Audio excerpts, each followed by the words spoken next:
home, and Brownlee crushes that one. Left field and into the night it goes. Deep shot, and that is deep to left field, and that is way gone here at the stadium. It is 6-1 for the Majors. Here's the 1-2.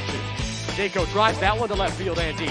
Moving back on at the left fielder bird side to the warning track. That ball is gone. Hayden Jaco sends one out to left field, and the Majors take a 1-0 lead. Byron drives it to right field and deep. Back it goes. Warning track wall. Goodbye baseball. Byron right side hits one out to Riverside Drive. The Majors lead 5-0 on an absolute bomb from Byron. The pitch from Candell. Called strike 3 on the outside corner. Fire that bow and arrow, Keith Candell. It's your first career IBL save.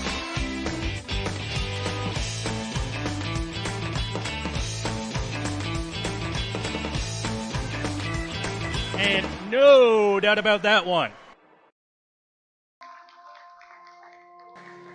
Good evening, Majors fans, and welcome to Labatt Park here for Game 3 of the IBL's Finals. It is the Toronto Maple Leafs in town to take on the London Majors, and an exciting game here as we welcome you to the Forks of the Thames. Good evening, I'm Noah Smith. With me here, Dylan Baker. And Dylan, an exciting matchup here, Game 3. The home team looking to win the third consecutive game in this series. Not only the third consecutive game in this series, but the 8th consecutive game in the season series between these two teams. The home squad has won every matchup between Toronto and London so far.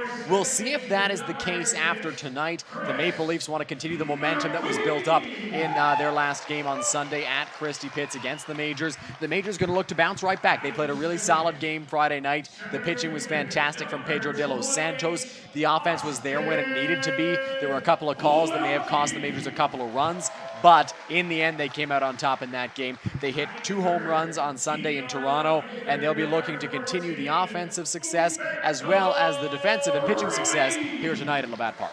And we'll get to the starters in just a little bit here, but the London Majors, of course, going with their aces in games 1 and 2 of this series. But tonight, they got to switch things up, and nobody was really sure where Rube Chanardette was going to go with this decision. You got a couple of import arms you can go with. He elects to go with Eduardo Perez. Yeah, Eduardo Perez gets the start here tonight. We weren't sure whether maybe it would be Luke Kelly or Nick Carroll getting the start for the Majors, but in fact, it is Eduardo Perez, who has not pitched in a game since September 3rd against the Brantford Red Sox here at Labatt Park.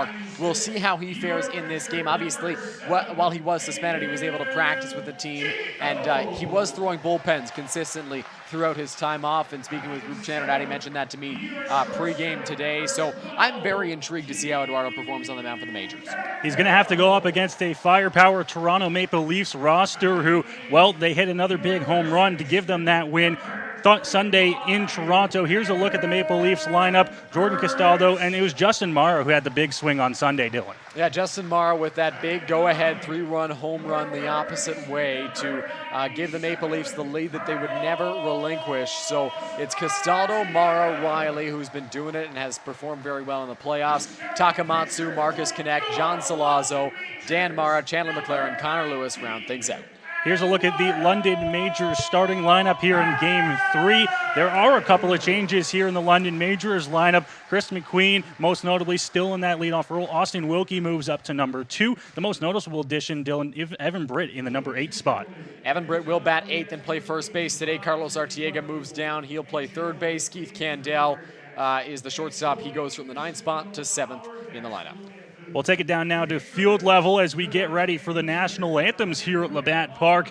First pitch soon to follow here in Game 3. Eric, tonight we have Siren with us. Siren is a 19-year-old alternative singer-songwriter.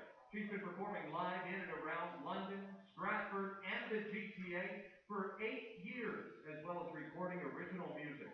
After winning the Stratford Star Singing Competition in 2017, she recorded and released her first alternative single, It's Over, which now has over 1,000 plays on Spotify. You can stream her new single, Cut Off My Hair, already did that, on all streaming services, a song that came from her experience at Fanshawe College in the Music Industry Arts program. This edgy, rebellious alternative rock song is just the beginning of the musical capabilities of Siren and her friends. Now graduated from Fanshawe and performing regularly, she's ready to take on the London music scene. Please welcome Siren.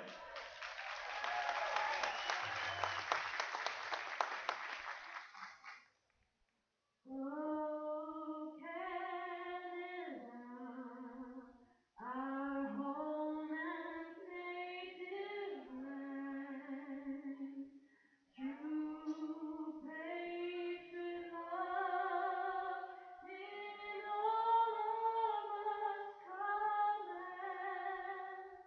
With glowing hearts we see thee like the true north, strong and free.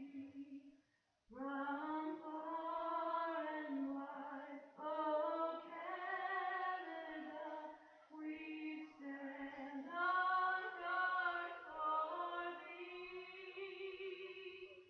God keep our land glorious and free. Oh, Canada, we stand on guard for thee. Oh, Canada, we stand on guard for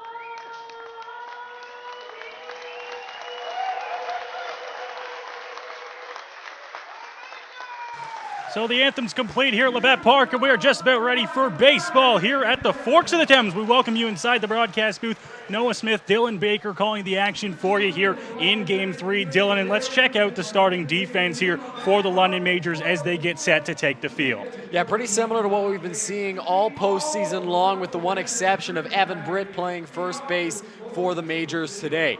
Britt has not played a game in the playoffs to this point. This will be his first. He had a slow start to the season for the Majors, but really picked things up when the season was wrapping up. But unfortunately for him, hasn't had a chance to play very much because Humberto Ruiz has returned to the lineup, which means that they've had to have a rotating cast all over, especially over at first base. As we get your look at the starting pitching matchup tonight, Eduardo Perez, as mentioned, gets a start here tonight. He's an import arm for the Majors. It's his first start in the Intercounty Baseball League. Not only that, because of the suspension, it's his first playoff game. He's returning from that 5-game suspension, as mentioned. And he goes, the inexperienced righty goes up against the experienced lefty. Zach Sloan has been in the league for several seasons now. It's his first 2021 playoff start, but the fourth of his career. This season he had a 7.82 regular season ERA. He's been a good, reliable lefty arm for the Maple Leafs. They'll be looking for more of the same from Zach Sloan here tonight. So Zach Sloan versus Eduardo Perez on the mound for this contest here. And it is a, well, right now, chilly night, and it's only going to get colder as we move along through the night. By the time this thing finishes up, we could be down in the single digits as we look there at Eduardo Perez for the London Majors, getting his first start, as you mentioned there, Dylan, in the Intercounty Baseball League. A guy that the London Majors are going to look to lean on in this game to kind of be that ace starter, get them 6-7 innings if they can tonight. It's not going to be easy against this Maple Leafs lineup. No, nothing ever comes easy against a lineup like the one that the Maple Leafs have, but the Majors are going to be looking for a Pedro de los Santos, Owen Boone-esque performance. Perhaps not a complete game like Pedro threw Friday night, but somebody can go out there, give you 7 quality innings, and pitch a good game for this Majors squad. That's what they'll be hoping for from Eduardo Perez today, because obviously De Los Santos, Boone, they are in no position to start the game today because of the fact that they pitched recently for De Los Santos last Friday and for Boone on Sunday. So we'll see what Perez is able to give the Majors in his return to the mound. So Jordan Castaldo steps into the box here, and we're just about ready for Game 3 of the IBL's finals. Toronto Maple Leafs and London Majors tied at 1 so far. Both teams picking up a win at home. For the Majors, it was Friday night. The Leafs came back with a win on Sunday. First pitch hit on the ground over to Evan Britt, who's going to get into the action right away, and he'll take that one over to first in time. A quick first out for Perez on the mound. Yeah, good job there by Eduardo Perez getting a first pitch out against this Maple Leafs team, so crucial. And Evan Britt getting right into the game. Hasn't played in the postseason to this point, but right away gets tested thanks to a hard ground ball from Jordan Castaldo. Made a nice sliding stop and then got it over to first base in time to get Castaldo. So Castaldo down on just one pitch. An efficient way to start the ball game there for Eduardo Perez. Second pitch of the game there for a strike. Mara doesn't like the location of it. Nonetheless, it's 0-1. Already some vocal members of the crowd. Tuesday night at the ballpark. A pretty healthy crowd. You'd expect that in the Intercounty Baseball League Finals. That one's going to slip on the off-speed pitch and mitch up and away. Probably upwards of 1,500 in the crowd here tonight to take in this ball game. Perez, the righty for the Majors, on the mound, toes the rubber. Here's the delivery to the plate. Swung on and missed. Right past Mara, it's 1-2. That right there is the changeup that Eduardo Perez features out there on the mound. Just the bottom falls out of it, and Justin Mara comes up empty on the swing. Here's the 1-2. Swing and a miss. Gets Mara on strikes. The throw to Britt is in time, and there are two gone. When you see that a guy is not swinging properly at that pitch from Eduardo Perez, why not come right back with it? That's exactly what Perez did there. Came back with a changeup in the dirt, got a swing and a miss from Justin Mara, and now two quick outs here in this top of the first inning. So that'll bring Sean Riley to the plate, and the always dangerous bat of Riley, hitting in the 3-hole, the designated hitter, where he's been this postseason for the Toronto Maple Leafs. Riley will DH most of the time, perhaps with the exception of when a position player has to come in to pitch. Then Riley will go play over at first base, but usually one of those first base DH guys for the Leafs. First pitch from Perez will catch the corner for a strike. Just pounding the zone to get ahead here, 0-1.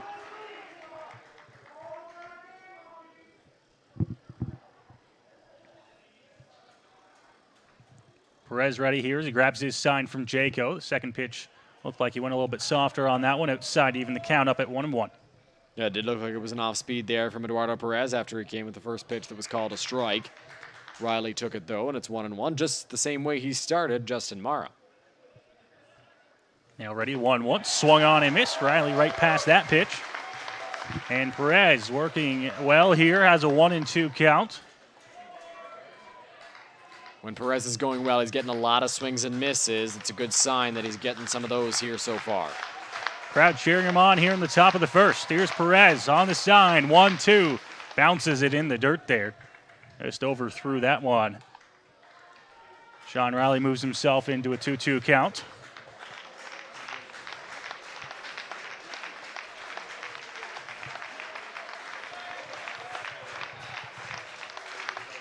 A raucous crowd here at Labatt Park, cheering on their Majors.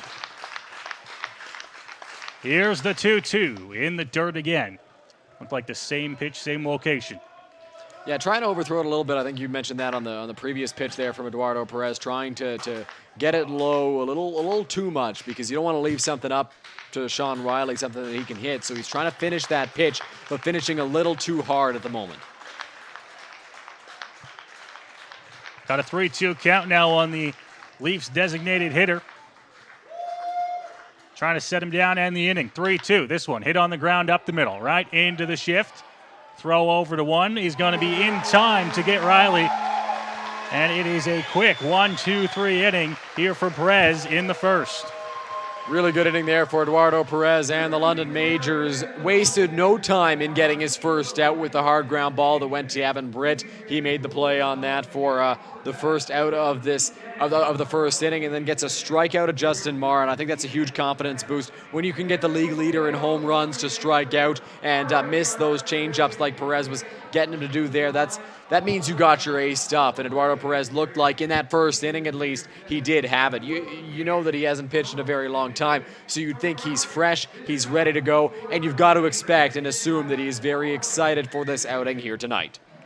There is the Leafs left-hand starter, Zach Sloan.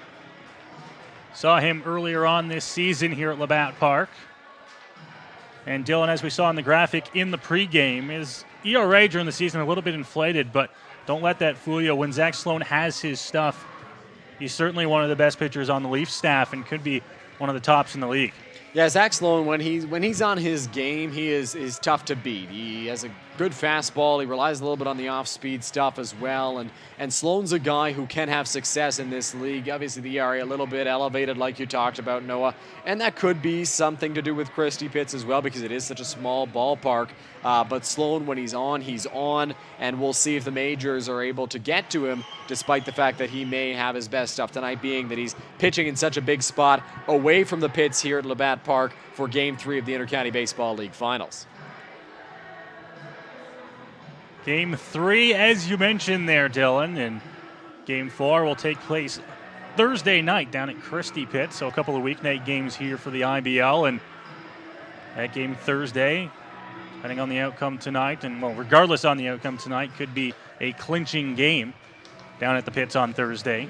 Yeah, one of these two teams will have a chance to clinch the IBL title on Thursday night, whether that's the Majors or Maple Leafs, that's still to be determined. And both those clubs looking to try and do it here on a chilly Tuesday night in London. We'll go to the bottom of the first inning now. Chris McQueen will lead things off here for the London Majors and try to get on base to start this bottom of the first inning.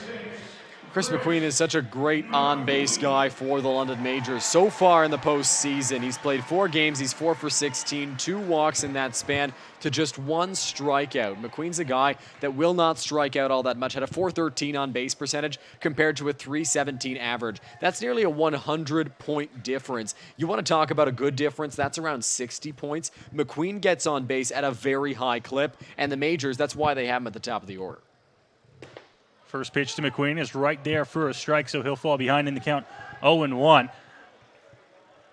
Leafs infield watching for the bunt. Playing it on the grass at third. Now the off speed to McQueen. Right in there. Quickly 0-2 here on the Majors leadoff man. Yeah, McQueen falls behind 0-2 pretty quickly with 2 called strikes. Now he's going to have to regroup, but he's very good at battling with 2 strikes when he's in a tough spot in the count. 0-2, called strike 3. McQueen didn't like the location on that one. He's still in the batter's box having a conversation, but it's a strikeout for Zach Sloan in the first out here at the bottom of the first. Home plate umpire Rob Stevenson made that call in the outside corner there, much to McQueen's dismay, but I think we saw some calls similar to that one in the top of the first inning, so he's been consistent with it so far. Obviously not the start you were hoping for if you're the Majors and Chris McQueen, but Austin Wilkie's going to get the chance to do something for the Majors here now to start them off in this inning. Wilkie this season, or this postseason for the Majors, 5 for 13. Wilkie will take this one into right field for a base hit. That is why he is up in the lineup tonight. He's going to be aboard with 1 gone. Yeah, no, we touched on it briefly in the pregame show. Wilkie gets bumped up in the order. There were some guys at the top who were just not getting hits right now for the Majors, so they bumped a couple of guys down. They moved Wilkie up. We've seen Wilkie near the top of the order before this season, and he gets right back into that spot, batting second here today, and lines a single into right field. Exactly what Roop Channerdat was hoping to see from his center fielder. So now Humberto Ruiz will come to the plate here. Got a man on first after the single by Wilkie. First pitch there for a strike, so he's going to fall behind 0-1. Humberto got off to a bit of a slow start in the playoffs against the Brantford Red Sox, but turned it on as soon as the finals got underway. He was out since August 7th with a hamstring injury, now returning, and it seems like he's getting his timing back more and more as he continues to get at-bats, plate appearances, and play games. 1-1 now on Ruiz after he took that one inside. Wilkie's got a lead just at the cut of the grass here with the lefty on the mound. Got to be careful out there. Pitch to Ruiz inside. 2 balls and a strike now. You may recall last Friday night, Humberto Ruiz lined a ball down the right field line that looked to be a double before the home plate umpire called him out because he said that he stepped out of the batter's box. Ruiz could be 6 for 13 right now if it weren't for that. Pitch low to Ruiz now, 3-1. Correction, he could be 5 for 15 instead of 4 for 15 if that ball, or if that double counted. He hit that one hard, and we'll see if he can do that here against Zach Sloan. In his career, Humberto Ruiz just 2 at-bats, but he is 2 for 2 against the Maple Leafs lefty. The 3-1 pitch here from Sloan. Ruiz hits that one into left field for a base hit. Wilkie's going to stay at 2.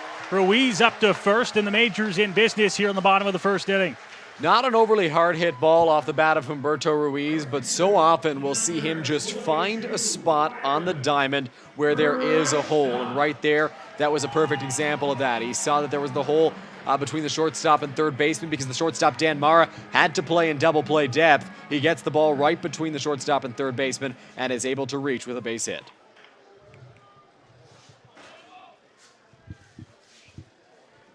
So now Byron Reichstein to the plate here for the Majors. Swings at the first pitch off speed and will fall behind 0-1 now. Byron, just as he was in the regular season, is leading this Majors ball club in average in the playoffs. He is 8 for 16 in the postseason. Here's the 0-1. Fouled straight back by Byron to the screen. Sloan's able to get ahead here. He's up 0-2 in the count. The lefty for the Leafs here in a little bit of trouble in the bottom of the first inning. He's got runners at first and second. Just 1 gone. That's the strikeout to McQueen. Check on Wilkie. Here's the 0-2. Leg kick and delivery just off the plate. Reichstein will take that one and move the count to 1-2. Byron's got good career numbers against Zach Sloan. He's 5 for 9 in these matchups. But the one downfall to Byron's game against Zach Sloan is the fact that he does strike out a fair amount. He's got 4 strikeouts. This one hit high in the air, right center field, tracking back to the wall. This one is going to be caught on the warning track. Wilkie is going to round second and go to third, and he's going to be held there on the tag. But what a track down in right center field. Phenomenal play there by Marcus Connect, the right fielder for the Toronto Maple Leafs. Good read by Austin Wilkie, able to tag up on that play. For a moment, I wondered if that ball was going to get out. It was hit very high in the air. You wonder whether it was going to carry. Connect was able to make the play on the warning track. A great play at that. Cleveland Brownlee to the plate now as you hear the Majors crowd welcome him to the ball game. We had a shot during the national anthem of the flag dome. It's blowing from left to right. Not really out. It is out at times, but blowing from left to right certainly. And that helped that Byron hit, I think, get as close as it did to going out. Another 5 feet, and he might have given the Majors a 3-0 lead. Yeah, most certainly a possibility there. No, I think that the wind did play a factor in that ball getting as far as it did. Just could not quite get out for Byron. First pitch to Cleveland Brownlee will miss upstairs. Brownlee getting a chance to bat here in the bottom of the first inning. Runners on the corners and 2 gone. Sloan will check at first, now come to the plate. Brownlee fouls that one off right out in front. Yeah, right there, Cleveland Brownlee just ahead of that pitch, was able to get a piece, foul it off against Justin Mara there. And now for Zach Sloan, you wonder what he comes with in this 1-1 count. More than likely, I would think an off-speed again, Noah, unless you want to throw him a fastball here and try to put him away with the off-speed pitch. We'll see what he comes with. Him and Mara have some options. 1-1. Brownlee into center field. This one is going to keep carrying, and this one is going to go into center field. Wilkie's in to score. Ruiz is going to get the wave all the way from first base, and a Cleveland Brownlee double has scored 2. Cleveland Brownlee with a long double for the Majors. You hear the crowd cheering for him right there. That was an absolute laser to dead center field, and it kept carrying back and back and back on the center fielder, Connor Lewis. Nothing he could do on that ball. That ball was going to the wall no matter what. That allowed Austin Wilkie to score and Humberto Ruiz to come around from first base. A 2-0 lead for the Majors. Eduardo Perez pitched very well in the first inning. We'll see if he pitches even more comfortably now that he's got a 2-0 lead. Cleveland came up with 2 out, needed to make something happen, and oh boy, Noah, did he ever.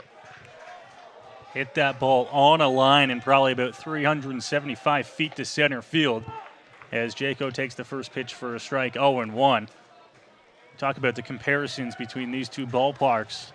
That one's probably out on a line at Christie Pitts, but Brownlee will take it. It's a 2 RBI double, and the Majors lead 2-0 as Jaco swings and fouls one off out of play. And it's 0-2 here for Zach Sloan. Yeah, Christy Pitts, that ball probably would have been gone. It would have been close at least. It was hit very well to deep center field. Connor Lewis, the center fielder, a little bit shallow on that ball, but not many hitters can take you to that part of the ballpark and make you try to track that one down. Pitch missing upstairs to Jaco. The hit by Brownlee slicing away from the center fielder as well, finding its way all the way out into that cavernous 402-foot center field.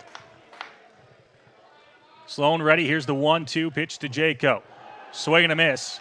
Jaco is down on strikes, but not before the Majors strike for 2 runs here in the bottom of the first inning, and they will carry a 2-0 lead into the second. You're watching Game 3 of the IBL Finals here on Majors TV.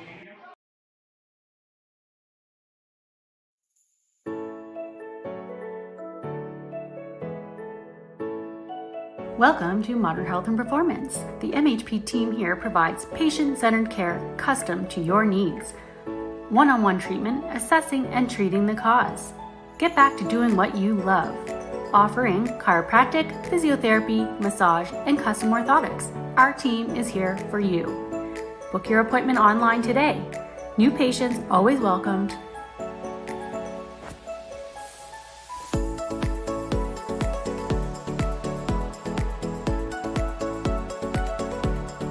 Dr. Alex Coulson, official chiropractor of the London Majors. I'm looking for the silver lining, so tell me where it hides. I know I got some lightning, currents running through me. I found that silver lining on the inside of me. Yeah. Welcome to Labatt Park, the world's oldest baseball grounds. Don't miss your chance to walk the same field as some of baseball's most legendary players. View artifacts inside the original clubhouse.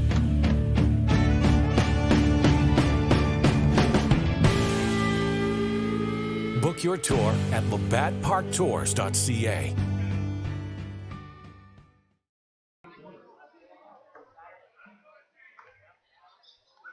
Well, we welcome you back to Labatt Park here in London for Game 3 of the IBL's Finals. We move to the second inning here, and it's the London Majors out in front first here. A 2-0 lead, courtesy of Cleveland Brownlee, getting the Majors on the board first. Yeah, Cleveland Brownlee delivered a clutch, hard-hit line drive double to dead center field for the Majors to get them ahead 2-0. Came up with a runner at third base after Byron Reichstein got Austin Wilkie over on a deep fly ball to right field.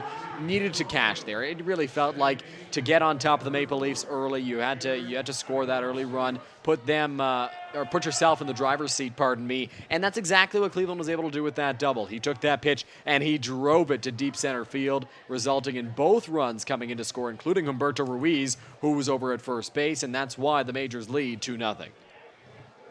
And if you flash back to Friday night here at Labatt Park for Game 1, the Majors struck for 2 runs in the bottom of the first inning, a Byron Reichstein single and a Cleveland Brownlee single to bring in 2 runs. They, of course, would hold on for the win in that Game 1. They'd love to do so again here in Game 3. The Maple Leafs did make it challenging. This team will not let up, but the Majors getting an early lead is huge. Perez here now at 1-1 after that pitch missed low and in the dirt. Calm and composed on the mound. Here's the pitch from Perez. This one hit in the air, center field. Not overly deep. Here's Wilkie there for the catch, and there is one gone.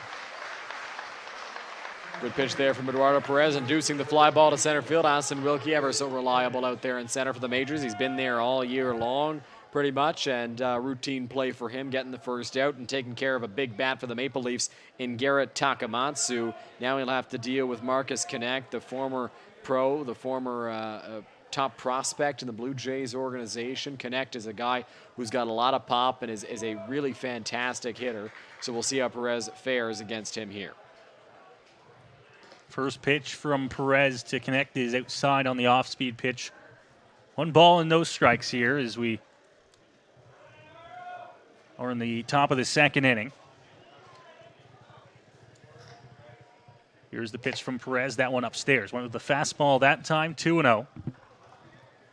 Majors fans may recall on the Majors' last trip to the pits in the regular season, Perez did throw, and he didn't fare very well in that game, but it was a late, cold night at Christie Pits.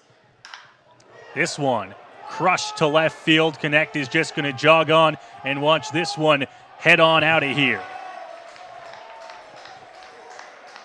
And oh boy, Marcus Connect knew he got all of that one as soon as he hit it. And it is a 2-1 ball game. Yeah, no doubt about that one off the bat of Marcus Connect. He absolutely clobbered that ball to left field. No shot that Humberto Ruiz was going to be able to make a play on it. Connect knew it. He knew he could watch it. And that's huge for the Maple Leafs to clap back in this game, to get a run back very quickly. And I think we saw them do that pretty close to the same way. Maybe not with a home run on Friday night. They got an error. They got a couple of guys home on a double from Jordan Castaldo. But they needed to answer, and they did just that. Perez missing 1-0 here as the Leafs able to answer back from the 2 in the bottom of the first inning here, and now it's a 2-1 ball game. Pitch hit hard, but down into the Leafs bullpen, foul. You don't want to be overly dangerous, when you're out there on the mound, throwing pitches right down the middle, giving them anything too good to hit when you have a lead, especially just a 2-run lead.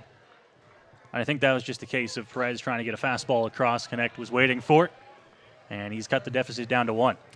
Yeah, Marcus Connect was ready for that pitch from Eduardo Perez, and he was behind on the count 2-0. He threw a first pitch ball to John Salazzo, but did not come back with a fastball in the same spot that he threw to Connect. Just needed to get back in the count and didn't quite work for him.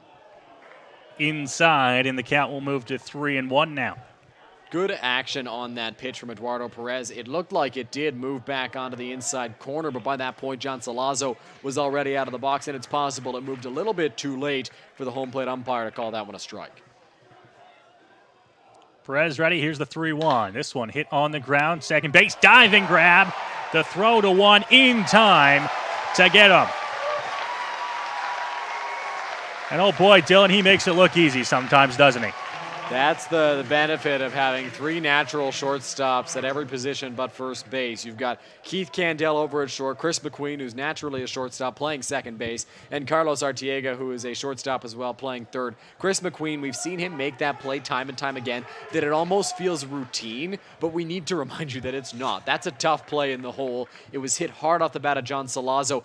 McQueen understood that after the home run from Marcus Connect, the worst thing that could have happened was another base hit. Back-to-back hits would have been tough for Perez to handle as he throws a called strike there to Dan Mara. So McQueen got over and was able to make a great sliding stop for the second out of this inning. 0-1 off speed, dropped in on the corner, and now Perez is up 0-2. Perez can pitch now with a little bit more confidence after the Connect homer and then the play made by McQueen. It's not back-to-back hits. He's not in a tough spot. 0-2 fouled off. Went with the same pitch. Curveball outside, and luckily left Mara just able to get a piece of it and stay alive here. He's got another 0-2 pitch coming from Perez, who's going to get a new ball from the home plate umpire.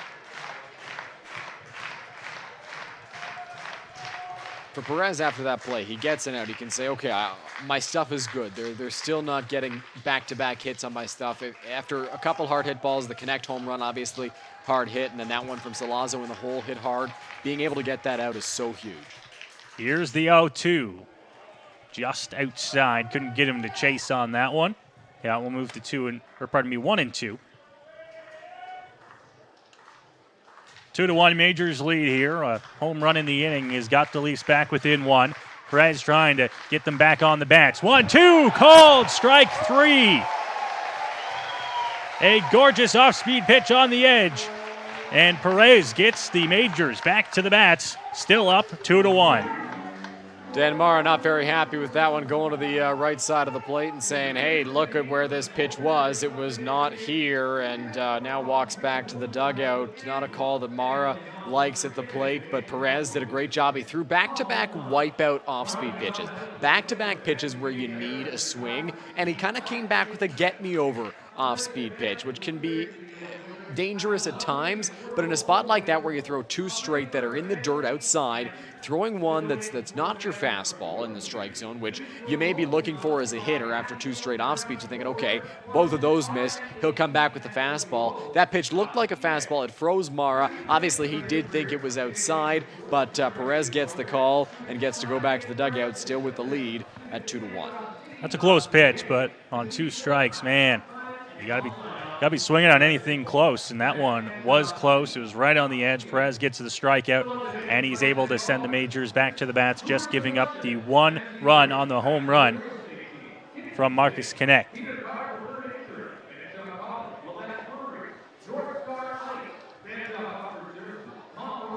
It'll be the bottom of the Majors order here in the bottom of the second inning to try and get things started, get a few more runs across. Majors picked up 2 runs on 3 hits in that bottom of the first inning. So we'll see if they can try to add on to that here once again in the bottom of the second. Fans still finding their seats here at Labatt Park. Already 3 runs on the board. People are just still settling in. That's what you're going to get with these two offenses. Both teams can put runs up on the scoreboard, and Majors will look to have back-to-back innings with runs here.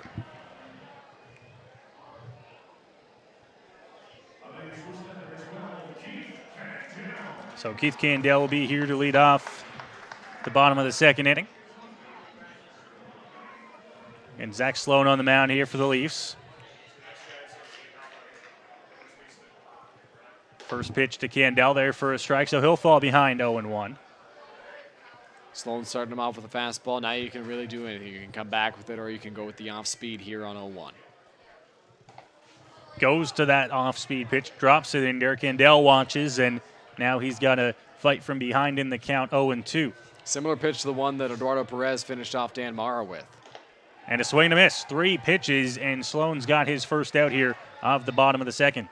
After throwing that off-speed pitch on the outside corner, Sloan came back with a fastball up. A great pitch sequence there from Sloan and catcher Justin Mara, able to generate the swing and miss from Keith Candell, who has been putting up very good numbers in this postseason to this point. Gets the out there, and one away now for Evan Britt, who's getting his first plate appearance of the postseason. Sloan ready as he starts off Britt with the off-speed pitch. Britt joining the Majors a few years ago, slowly getting more at-bats, more appearances in games, and this season actually being a pretty integral part of this London Majors success. You know, when a couple of guys went down with injury, Evan Britt really had to step up, and he did, coming up in big moments, especially I go back to that game against the Barrie Baycats on August 28th, where he provided the go-ahead blow as that one misses high. Britt has come up in big moments for the Majors before, and he has produced so far this season, and Roop Chanardot's going to look for more of that here in the playoffs. The 1-2 to Britt bounces it in the dirt, so he's got it back to an even count at 2-2. The righty Britt joining this club is a guy that is utility man. He can play wherever you need him to. Can catch over to first base, can play in the outfield. The 2-2, swung on and missed. So Britt is down on strikes. Back-to-back strikeouts for Sloan to start the second. Another great pitch there from Zach Sloan. Comes with the off-speed low and generates a swing and a miss there from Evan Britt. So he's got back-to-back strikeouts to start the inning, and now Carlos Artiega will step up to the plate. Carlos is a guy who was such a huge part of the Majors' offensive prowess during the regular season. Hasn't really found his stride yet in the playoffs. You know he's going to be looking to do that here. And if the Majors can get Carlos Artiega going as well, that just provides another bat that's putting up big numbers for them and helping them continue to get out to early leads in ball games and have success offensively. 0-1 after that first pitch was called a strike. Sloan really looking like he settled in here in the second. He's got back-to-back strikeouts, but now he goes to a 1-1 here after that one missing. Top of the order on deck here for the Majors. You know he'd love to get this guy and wait to face the top in the third.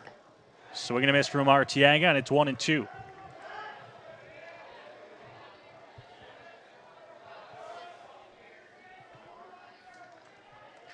Artiega acting almost like a second leadoff man where he is in the order. But he swings at that one, and he is down on strike. So what an inning for Zach Sloan. He strikes out the side, and we'll get the Leafs back on the bats in the third inning, still trailing by 1. We'll go ahead and we'll head to break once again. You're watching Game 3 of the IBL Finals here on Majors TV.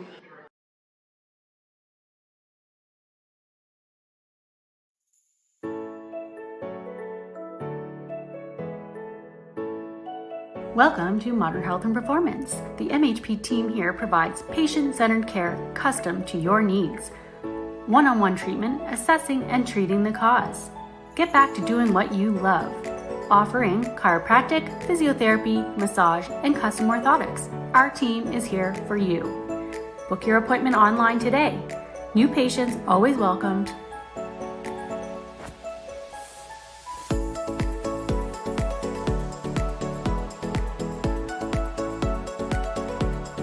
Dr. Alex Colson, official chiropractor of the London Majors. Welcome to Labatt Park, the world's oldest baseball grounds. Don't miss your chance to walk the same field as some of baseball's most legendary players. View artifacts inside the original clubhouse.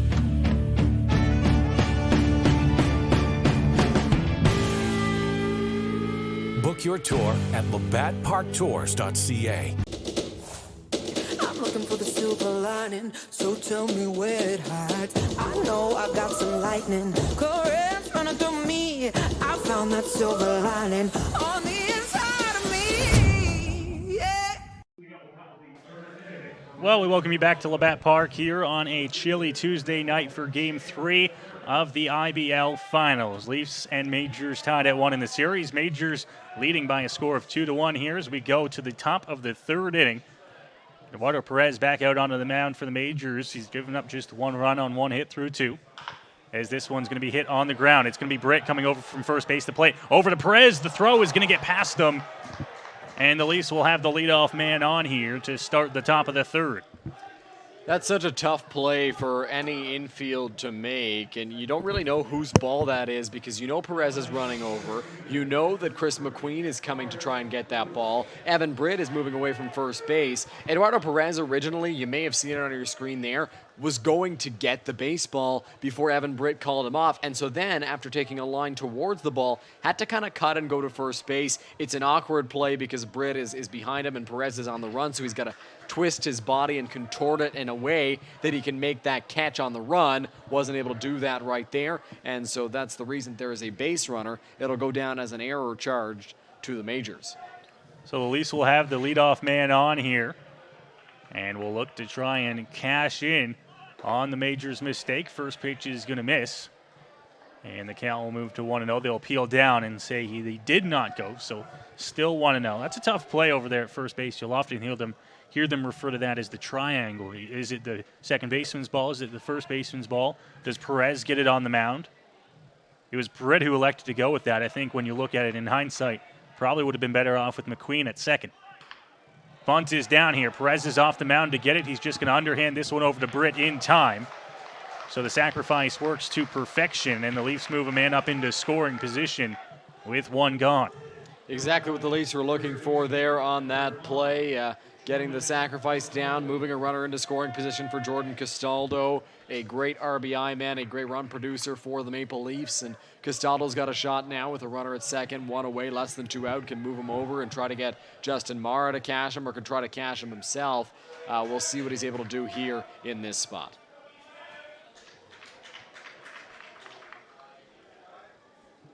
So 1 gone here. Perez has a man at second he's got to worry about, as the Leafs looking to try and tie this ball game here in the top of the third. Checks on the runner, comes to the plate. This one's going to be hit to right field, but foul into the Leafs bullpen. The count will move to 0-1. Well ahead of that pitch was Castaldo, lining it foul towards the right field grandstand, and now he's got to deal with an 0-1 count. If you'll recall, in the first inning, Jordan Castaldo led off the ball game. Very first pitch, hit a hard ground ball to Evan Britt that he made the play on for the first out of the ball game. Now he's got a runner in scoring position, less than 2 out, so definitely a different spot for Eduardo Perez out there on the mound. Perez checks back. He's going to take his time here. Now the leg kick delivery. This one hit right field. Reichstein going to run this one down, but it's going to drop fair just inside the right field line. Moving up to third, and now the Leafs have runners at the corners with one gone. After that first pitch, which Justin Mara didn't make, or pardon me, Jordan Castaldo didn't make great contact on, Byron Reichstein still had to maintain his position out in right field. He was playing deep against the big bat of Castaldo. Another one that wasn't hit overly hard, it kind of just dropped in to the left of Byron Reichstein. He wasn't able to track that one down, and that allowed Castaldo to get aboard. But Damon Toppoley's been around this league for a long time, and Byron Reichstein has been around for almost 10 seasons now with the majors. He knows the arm that Byron's got, and in no way was he thinking of sending Chandler McLaren coming from second base after he had to wait just to make sure that the ball was going to drop. A swing and a miss there from Mara, and it's going to be 0-1. An overall smart play by Byron as well, because I think if he goes into a slide or a dive to get that, and he doesn't, the runner scores easily, and now you got a runner in scoring position again. He plays it safe, keeps the runner at third, keeps the runner at first, and will give Perez a chance here with a double play ball. That one's going to miss, move the count to 1-1. First pitch was a beautiful breaking ball that just dropped in there and was swung on and missed by Justin Mara. Great pitch there from Perez. That one in the dirt, 1-1. Did not get the chase after Mara swung through the first offering. I think he comes fastball here on 1-1, but that may be along the same lines that Justin Mara is thinking. And Hayden Jaco, great hitter behind the plate, catching Eduardo Perez, maybe thinking that same way and may come with an off speed. Hit into right field for a base hit for Mara. A run will jog in to score, and the Leafs have tied this game at 2. Indeed, he did come with the off-speed pitch there. No, it was a breaking ball that Mara was just able to hook over the head of Evan Britt, into right field. Reichstein came over to play, but by that time, Chandler McLaren, coming from just third base, 90 feet away, was able to score with ease. So tie game right back to where we started, and Sean Riley comes up to the plate in a big RBI spot, still with a runner in scoring position, another guy on as well. A big inning here for the Leafs to try and put some runs across. Couple hits and a run already in the inning, and they've still got runners on. First pitch going to miss outside to Sean Riley, and it's going to be 1 ball and no strikes here to the designated hitter. Good pitch there from Perez, just did miss the corner on the outside.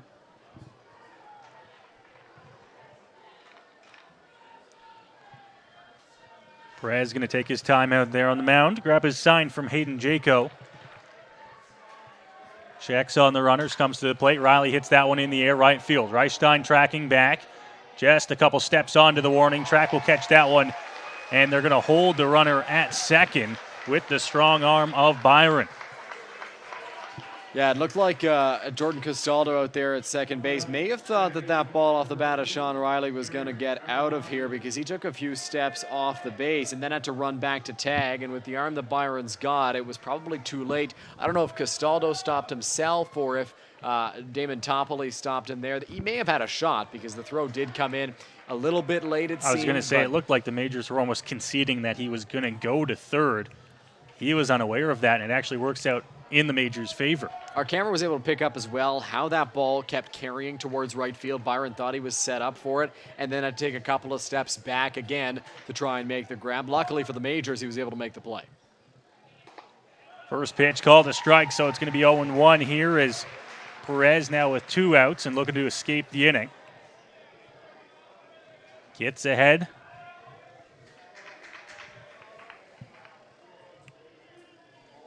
Just focusing a pitch at a time. One big pitch away from getting out of this inning.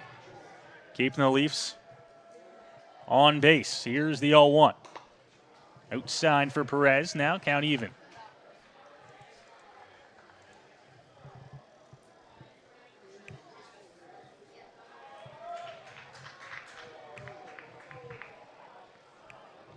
Takamatsu's gone deep twice in the postseason. Just looking to find some outfield grass here with 2 gone and a couple runners on. Perez going to step off, though, on the mound.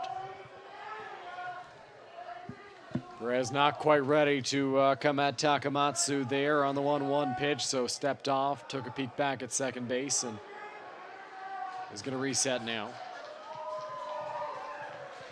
Here's the 1-1. This one fought off and fouled off.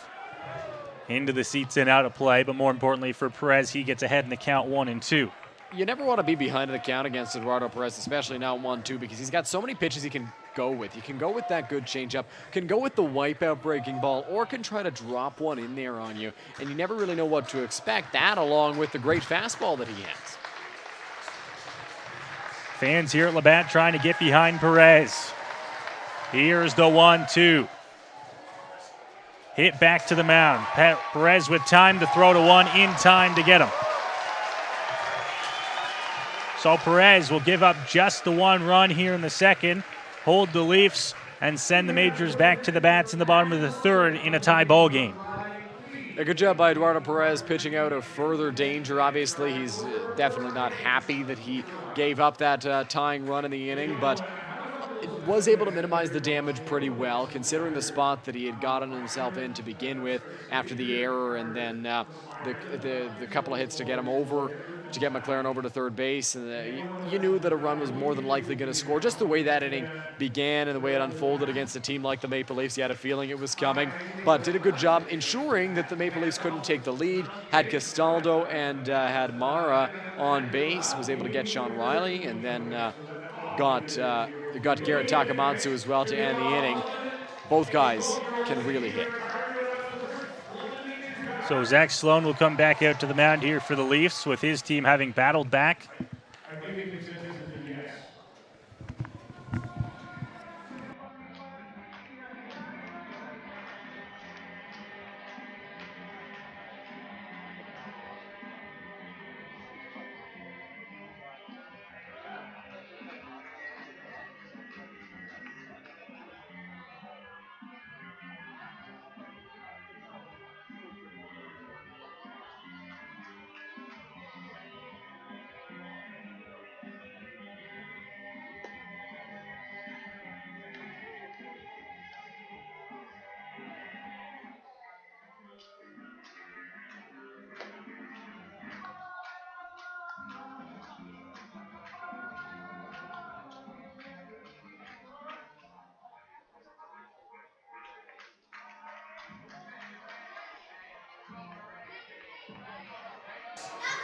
So Chris McQueen will be here to lead things off here in the bottom of the third.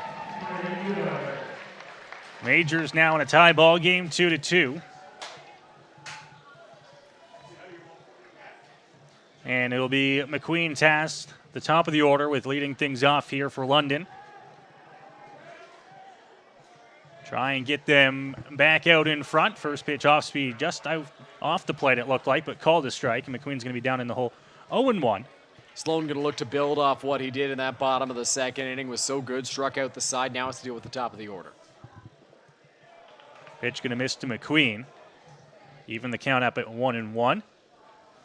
McQueen struck out back in the first inning.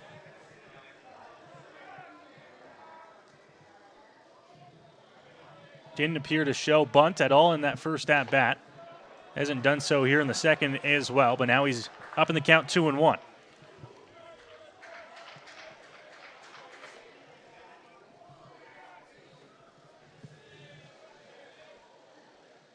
Now a swing and a miss. Looked like he was just out in front of that pitch off the plate. Now it's even at 2-2. McQueen struck out looking on 3 pitches in his first at-bat. All 3 of those were called strikes. Going to look to put a ball in play here because he can make things happen with the speed that he's got. 2-2 pitch. Sloan to the plate. McQueen checks his swing. They'll appeal down to him. He doesn't go around. And it'll be a full count here on the Majors leadoff man.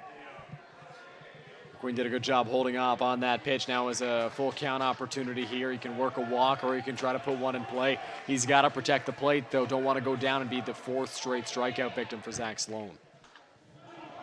Stays alive as he fouls that one off. Sloan struck out the side in the bottom of the second inning. Just dicing through the bottom of the Majors order. Tried to go inside with an off-speed pitch there, and McQueen was able to fight it off. 3-2 pitch to McQueen. Off the plate, he's going to take it for ball 4. And Chris McQueen will be on base here to lead off the third. The Maple Leafs thought they had strike 3 a little bit earlier against Chris McQueen on that pitch that was called ball 3. McQueen did a good job laying off of that one, and then an easier take of sorts on ball 4 that did miss the zone by quite a bit. So now he stands over at first base. You know he's probably going to be running at some point in this at-bat. That's just who Chris McQueen is. With that speed, he loves to use his wheels. With a lefty on the mound, Sloan, though, it might be a little bit tougher. Sloan will check on McQueen and come to the plate. He's going to get ahead there as that one's called a strike on Wilkie. Some people in the crowd thought that one may have been a little bit high on Austin Wilkie, but it's called a strike nonetheless. So 0-1 now on the Majors center fielder, who singled very early in the count on his first trip to the plate. They'll throw over to McQueen, who was fooled by it seemed, but had enough time to get back to first safely. McQueen was fooled by that pickoff move. I think you're right there, Noah, but it wasn't an aggressive one from Zach Sloan. It was kind of a slower move over, which allowed McQueen the time to get back to first base and dive in just ahead of the tag. Pitch off the plate to Wilkie. So the count even at 1-1. Had he gone with maybe his A move, Dylan, I think he probably would have had McQueen. You got to wonder if he fooled McQueen with that pickoff move. That A move has to be pretty good from Zach Sloan. 1-1. Wilkie hits one into right center field. This one carrying back, couple steps onto the track, and will be caught as McQueen will have to scamper back to first base. Another one that just kind of carried towards the right center field gap, and Marcus Connect, it looked like he was shaded towards right center on that play. Knowing that Wilkie hit his first single in that direction, was able to get back to the right center field wall and make the grab, leaping as well. It was a great play by Connect, the right fielder. It kept Chris McQueen over at first base, and now Humberto Ruiz has to try to get him over and hopefully eventually get him in with one out. He'll throw over to first base and McQueen once again. And McQueen getting back in time as well that time on his feet.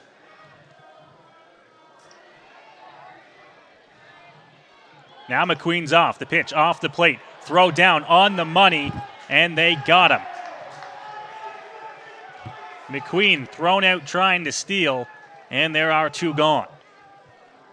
You know, Noah, for a second I thought he picked a good pitch to run on as it was well outside, but Justin Mara made a fantastic throw over to second base, and they were able to get McQueen on that pitch. It was a pitch that was well off the plate, and Mara had to reach over, but from a knee almost, I believe, he fired a strike to second base and was able to get the speedy Chris McQueen. So erases the walk for Zach Sloan, who's now got himself two outs in the inning. Ruiz chops out that one and hits it foul. Count even at a ball and a strike now.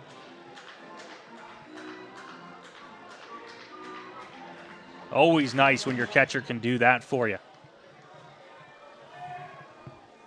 Pick off a runner heading to second and essentially erase the walk, and now he's going to be up 1-2 after a gorgeous off-speed pitch on the outer portion of the plate. A really good pitch there from Zach Sloan on that one to Humberto Ruiz. Completely changes the complexion of the inning when nobody's on base. Missing upstairs with the off-speed. Ruiz knew that one missed, and he'll take an extended walk out onto the grass, now back into the batter's box and get ready for the 2-2.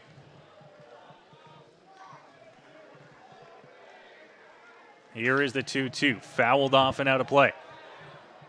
Ruiz putting up a good fight at the plate here.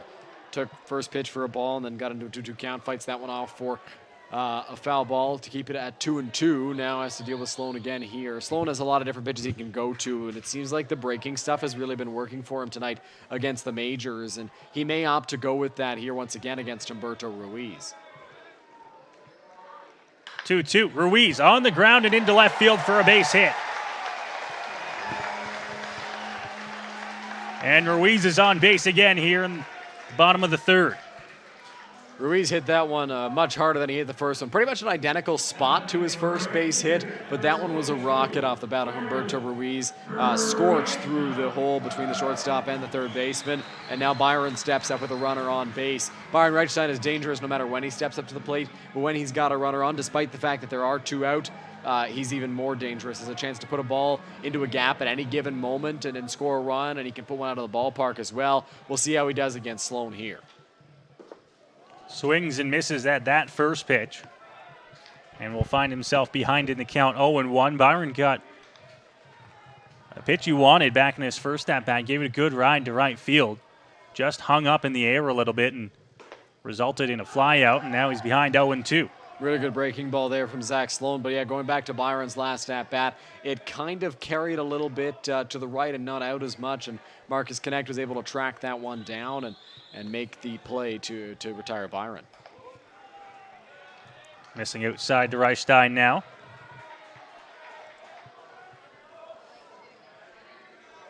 Ruiz over at first base looked like he was having trouble picking up Sloan going to the plate. Saw McQueen almost get picked off and had to scamper back a second time there, and then Ruiz a little bit of a jump step, not knowing if Sloan was going to go to the plate or pick off. It's one of the troubles with having a lefty on the mound, especially a lefty that focuses on having a good pickoff move. And here's the throw over, and they got him. Ruiz is not happy, but he was fooled by the move of Sloan, and that'll do it for the bottom of the third. Yeah, Zach Sloan showed off his pickoff move earlier against Chris McQueen and then brings it back here against Humberto Ruiz and is able to get Humberto over at first base. He got fooled just like McQueen did. McQueen was fortunate enough to get back at least. Humberto not as lucky, but tough for the Majors to get 2 outs on the base paths, one via caught stealing, the other via the pickoff. So the Majors don't get anything here in the bottom of the third, and we'll go to the fourth. This game is tied at 2. I'm looking for the silver lining, so tell me where it hides. I know I got some lightning, currents running through me. I found that silver lining on the inside of me. Yeah.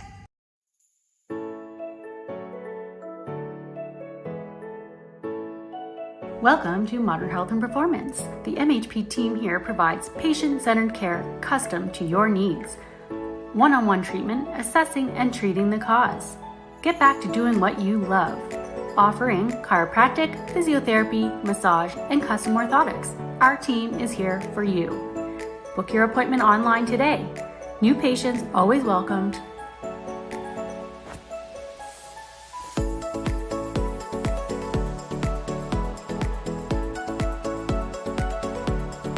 Dr. Alex Colson, official chiropractor of the London Majors. Welcome to Labatt Park, the world's oldest baseball grounds. Don't miss your chance to walk the same field as some of baseball's most legendary players. View artifacts inside the original clubhouse.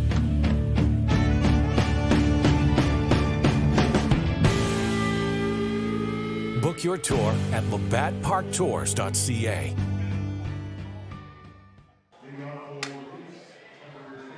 So we move along here at Labatt Park. Game 3 of the IBL Finals. We welcome you inside here. Noah Smith and Dylan Baker calling the action.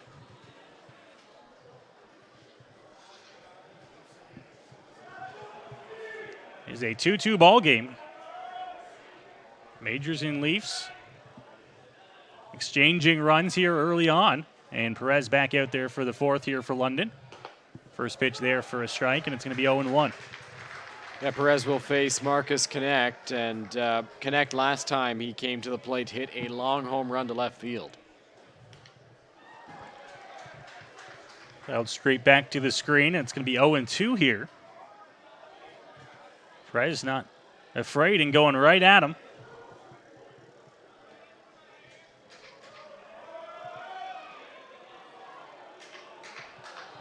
Taking his time here, grabbing his sign, and ready on 0-2.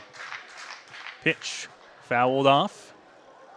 Connect able to stay alive here.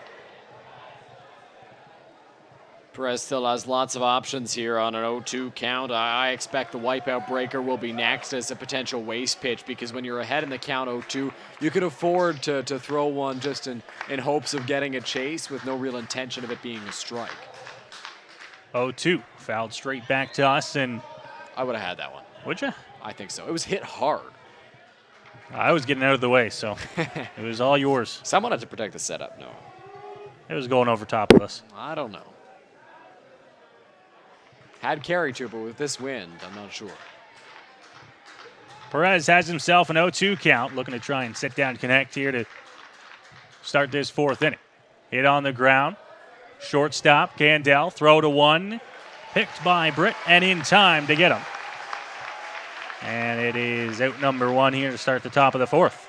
Great play there by Keith Candell, the shortstop for the Majors, making that play on the run and firing it over to Evan Britt for the first out of the inning. It's a tough play to come in on that one, and normally you'd reset your feet and throw over to first base. Candell didn't have the time, or didn't feel he had the time to do that, so made an on-the-run throw to the first baseman. Britt did a good job of scooping it to make the play. Salazzo now up for the Leafs, and the lefty will look to try and start the inning with one gone. Britt will take that one on a hop, taking himself over to first in time. And Salazzo out on one pitch. Evan Britt's had to deal with some pretty hard-hit ground balls in this ball game. The very first pitch of the game from Jordan Castaldo was a rocket over to first base, and then that one hit hard off the bat of John Salazzo. Britt able to get in front of both of them and head over to the base for the respective outs, this one being the second out of the top of the fourth inning.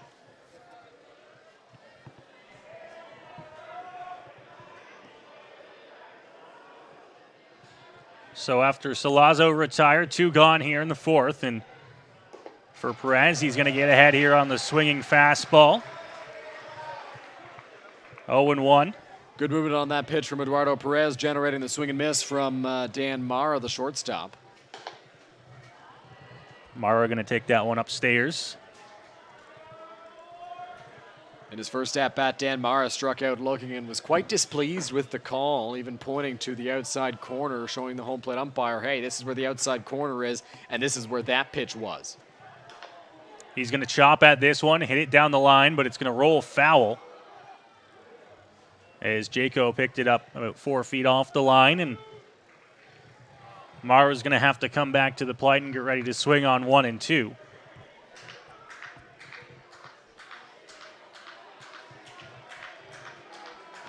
Wind continuing to blow slightly left to right here at Labatt Park on a chilly Tuesday. A look around the ballpark has fans bundled up, jackets, and I even see a couple toques out there. Here's the 1-2. Low and in the dirt. Mara will take that one. The count evens up at 2-2. You know what, no, I don't know if I'd pull out the toque just yet, but I do understand those fans out there. They don't have walls around them protecting them from any potential wind out there as well, so it's chilly, but we'll see how the teams do. 2-2 going to miss. So now Perez, who was up in the count, has fallen behind, and now he's in a full count here against Mara. Perez seems to have lost a little bit of command as the game has gone on. You wonder if that weather has played a factor in that, because it's much tougher for pitchers in cold weather than it is for hitters. Obviously, it's not ideal for anybody. Baseball is a summer sport. But pitchers have a tougher time throwing well when it's chillier outside. The 3-2 going to miss. Perez loses him, and Mara is going to be on with 2 outs in the inning. Really good job by Dan Mara there working that walk. Fell behind 0-1 with a swing and a miss. Did not go after the pitch in the dirt. Then fouled one back, and then knew he had to protect the plate. With 2 strikes, obviously, you got to protect. And with a guy like Eduardo Perez on the mound who's got so many different off-speed pitches, so many options to go to in that count, he had to be ready, and he was. He faced all of the pitches that came at him and was able to take the ones that were off the plate, and he reaches with 2 outs. So Perez now has to deal with a 2-out base runner. Gets that one across as he came back with a fastball to start the at-bat.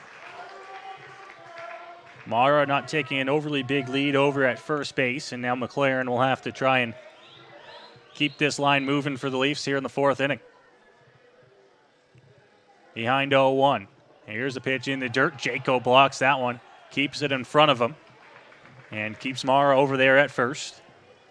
That's a pretty big deal that he was able to keep that pitch in front of him with 2 out. You don't want that runner to come home. You want to make sure he can't do that at all costs. And if he's able to move up to second base, then he's in scoring position. And all it takes is a base hit from Chandler McLaren to drive in the go-ahead run. Good job by Jaco getting in front of that one. Swing and a miss. Looked like he changed the speeds on that one, and it's 1-2. That one had good downward action to it from Eduardo Perez and an off-speed pitch it looked like. So 1-2 now. He's got a chance to strike out McLaren and end the inning. Runners off. 1-2. Swing and a miss. Puts McLaren down on strikes. And that'll do it for the top of the fourth. He walks one, but he gets the strikeout to end it. And Perez is through 4 innings of work here at Labatt Park with just the 2 runs across for the Leafs.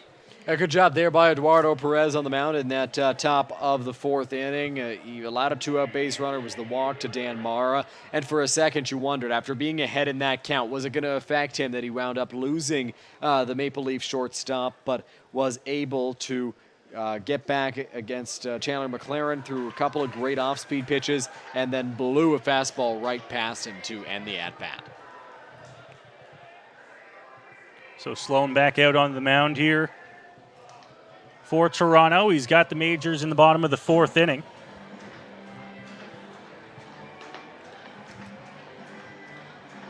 We'll give you a look now at the out-of-town scoreboard here. Besides our IBL Finals game going on at Labatt Park, there are a couple of other matchups around the London and Canadian sports landscape. And the Blue Jays, obviously, with a big final stretch coming up. They got the Yankees this week and then Baltimore to finish things off this weekend.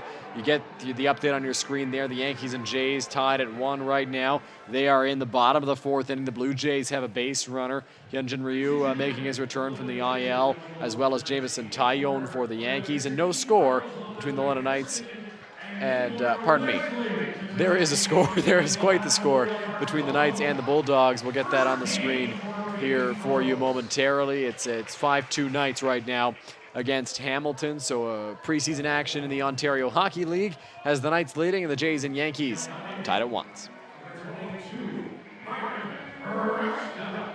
It'll be Byron Reichstein to lead things off here as we go to the bottom of the 4th inning. Here at Labatt Park, it's Majors and Leafs tied at 2. That first pitch going to be called a strike, and getting ahead 0-1 is Zach Sloan. Byron getting a 3rd chance to look at Zach Sloan. The 2nd time doesn't count as an official plate appearance because he was the player at bat when Humberto Ruiz was picked off over at first base. So now Byron gets a 2nd crack at Sloan, this time with nobody on, but this time with nobody out. A swing and a miss by Byron right through that pitch from Zach Sloan, and it's a 1-2 count. Zach Sloan has really had that breaking stuff working, sorry to interrupt, Noah. He's been very, very good tonight with those off-speed pitches. 1-2. Fouled off by Reichstein, out of play. Sloan throughout this ball game has had stretches where he's looked like he's absolutely dialed in, and then he'll go 3 or 4 at-bats where it looks like he might struggle with his command a little bit, but then he dials it right back in again. Here's the 1-2. Hit on the ground, right back off his glove up the middle. This is going to be a tough play, and Byron is going to reach. Tough one to swallow for Sloan on the mound there as it hits off his glove and will allow the runner to reach, and Byron on here to lead off the bottom of the 4th inning. Yeah, that ball was hit pretty hard off the bat of Byron Reichstein, and the pitcher, Zach Sloan, tried to get a piece of it and tried to grab it, but just did miss it, so Byron able to reach.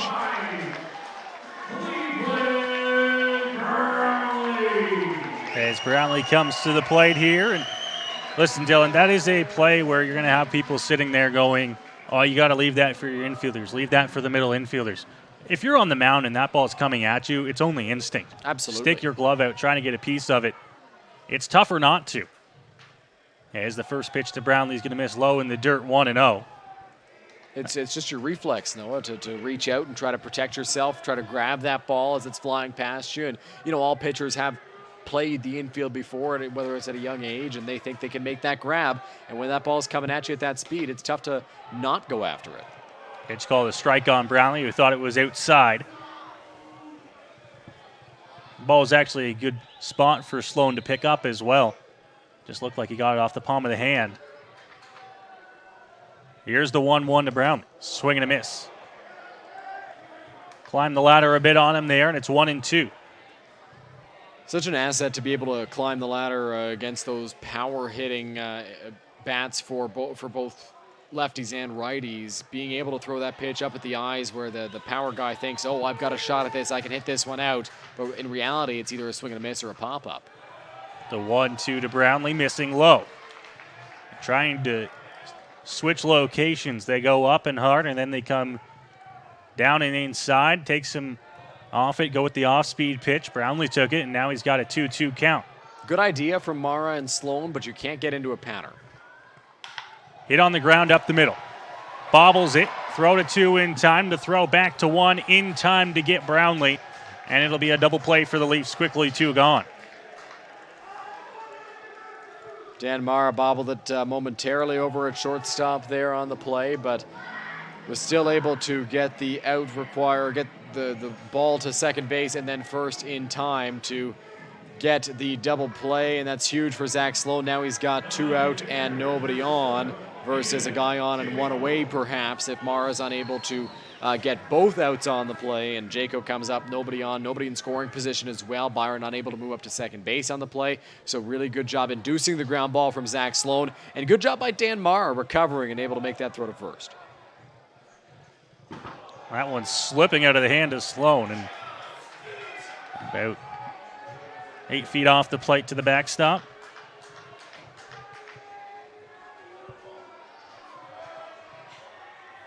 Sloan here in the bottom of the 4th inning, now with 2 outs after the double play ball.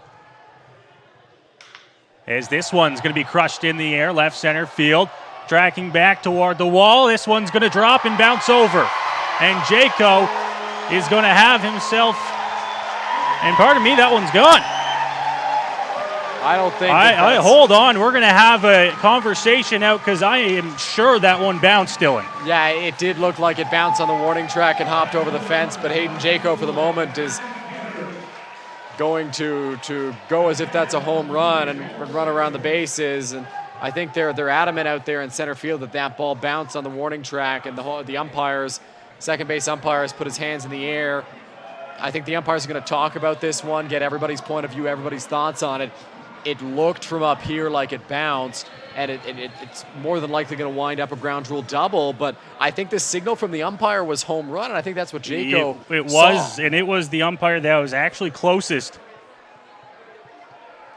And I believe, yes, they are going to bring him back, Dylan, and from what we can see, that is the right call. Yeah, and I'm sure that's disappointing for Hayden Jaco, the Majors backstop, but it did look from up here like it bounced off the warning track and over the wall. But in fairness to Jaco, nothing you could do when the umpire motions that it's a home run, says this is a dinger, and puts his arm up in the air. If you're Jaco, you're going on the assumption that you just hit a go-ahead bomb, and you're going to run around the bases. And unfortunately, it got called back. But the right call was made by the umpires. And listen, it's been something that gives... whether it's the broadcasters up here in the booth like us or the fans in the seats, even the umpires, as you saw there, some of the white signs out there on the fence, Dylan, they can give you trouble when a ball lands right in front. Absolutely they can. I mean, it's tough to see there's that Qdoba sign out in left center that I think is what the ball bounced near for Hayden Jaco, and it looked like it may have been gone, but you could see the ball bounce, and oftentimes a ball wouldn't bounce that high if it got over the fence and landed in that grass. So now for the Majors, a big at-bat, and unfortunate for Jaco to have what he thought was a home run called back, but nonetheless, it's a 2-out double that puts the Majors in a good spot to score here. Here's the 0-1 from Sloan, and it's going to be fouled back on a check swing. I think Candell wanted nothing to do with that one, but it hits off his bat anyways.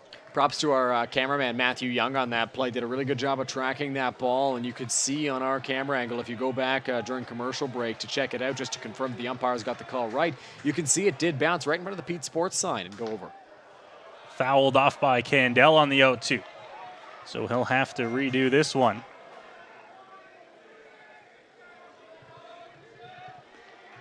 Jaco on second.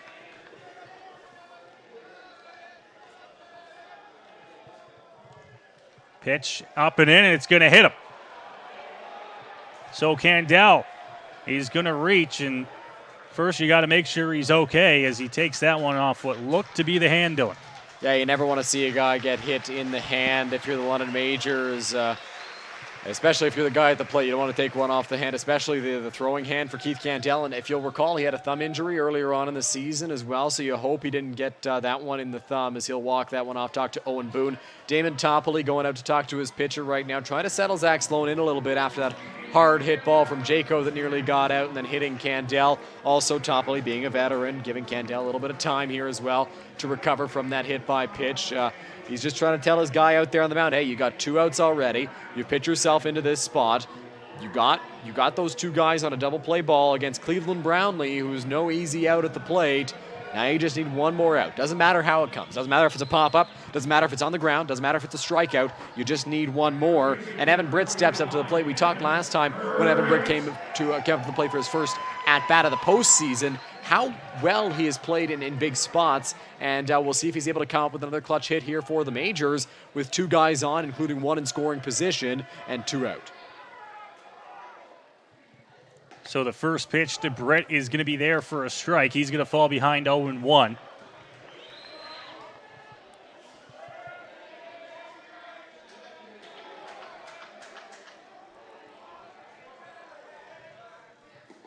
Now he checks his swing. No, he's gone around. Home plate umpire making the call on that one. It's 0-2 here on Britt. Yeah, Britt just could not lay out that off-speed pitch, and now he's behind on the count 0-2. Got to battle here, put something in play, make something happen defensively, because you never know what can happen when the ball gets put on the infield or in the outfield, but a strikeout is a strikeout no matter how you slice it, so Britt got to try to make contact any way he can. The 0-2 from Sloan upstairs. Just tried to bring it and climb the ladder. He did, but it was way too up. Britt took that one easily. You know, one thing Evan Britt will never do is he'll never try to do something that he feels he's unable to do. He'll never go after that high fastball trying to club it out of here. He understands all he needs to do is get a base hit. Swing and a miss. So Sloan gets out of trouble here in the bottom of the 4th inning with the strikeout of Evan Britt. It is a 2-2 game as we move along here. 5th inning coming up from Labatt Park. You're watching Game 3 of the IBL Finals here on MajorsTV.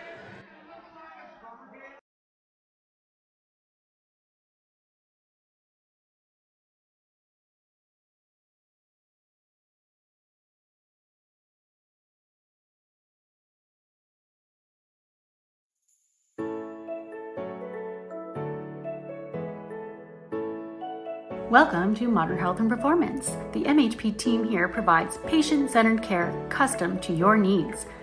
One-on-one treatment, assessing and treating the cause. Get back to doing what you love. Offering chiropractic, physiotherapy, massage, and custom orthotics. Our team is here for you. Book your appointment online today. New patients always welcomed.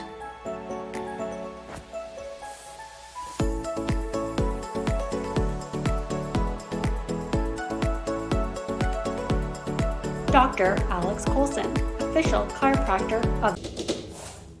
I'm looking for the silver lining, so tell me where it hides. I know I got some lightning, currents running through me. I found that silver lining on the inside of me. Yeah. Welcome to Labatt Park, the world's oldest baseball grounds. Don't miss your chance to walk the same field as some of baseball's most legendary players. View artifacts inside the original clubhouse.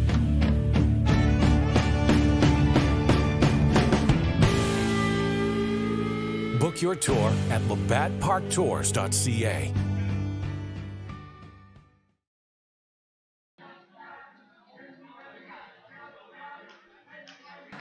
Tie ball game here at Labatt Park as we welcome you back. And Dylan, it's been a good one so far. Top of the 5th inning. Leafs 2 runs on 3 hits. The Majors 2 runs on 6 hits. 1 error for the Majors so far in the ball game. Perez back out onto the mound here for London. And you wonder how long he's going to go. He's pitched a good ball game so far. Do you just let him go, Dylan, watch the pitch count as long as this game is close? Yeah, I think Eduardo Perez, he won't put up Pedro de los Santos pitch count numbers, but I think he can get up to the 100 pitch mark around there. As long as he's pitching well, I say let him ride as far as he can go. He's ready to go to start the fifth here. First pitch is going to miss upstairs. Connor Lewis at the plate had a sacrifice bunt his first time up. Thought about bunting for a base hit there, but took the first pitch for ball one. For reference, Perez at 57 pitches right now through 4 innings.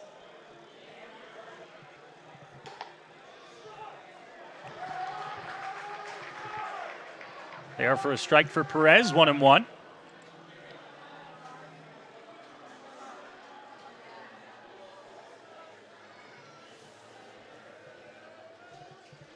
And a swing and a miss.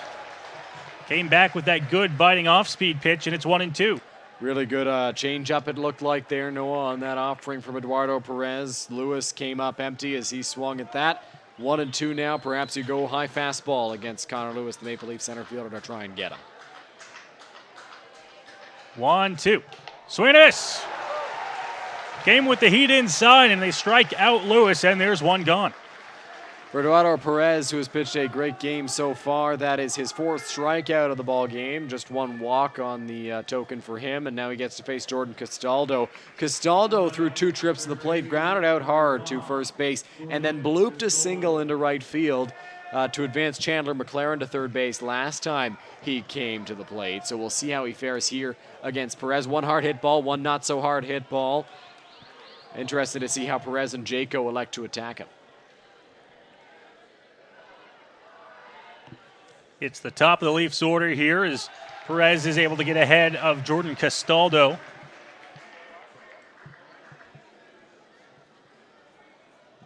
The strikeout of Lewis, the first out here in the top of the 5th. That one going to miss by Perez. A ball and a strike here off the Leafs' leadoff man.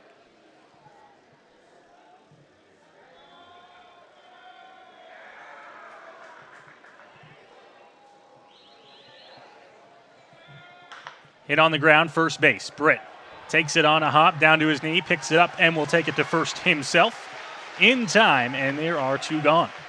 Not sure what that ball hit on the way to first base, but it definitely got something because Evan Britt had to readjust himself and play that ball on the backhand as he thought it was going to track more towards the line. It took a hop and skipped more towards second base, so had to reposition himself, made a good play, went over to the bag, and got the second out.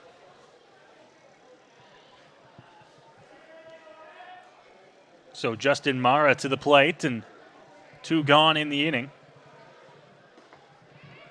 Good off-speed by Perez to get ahead.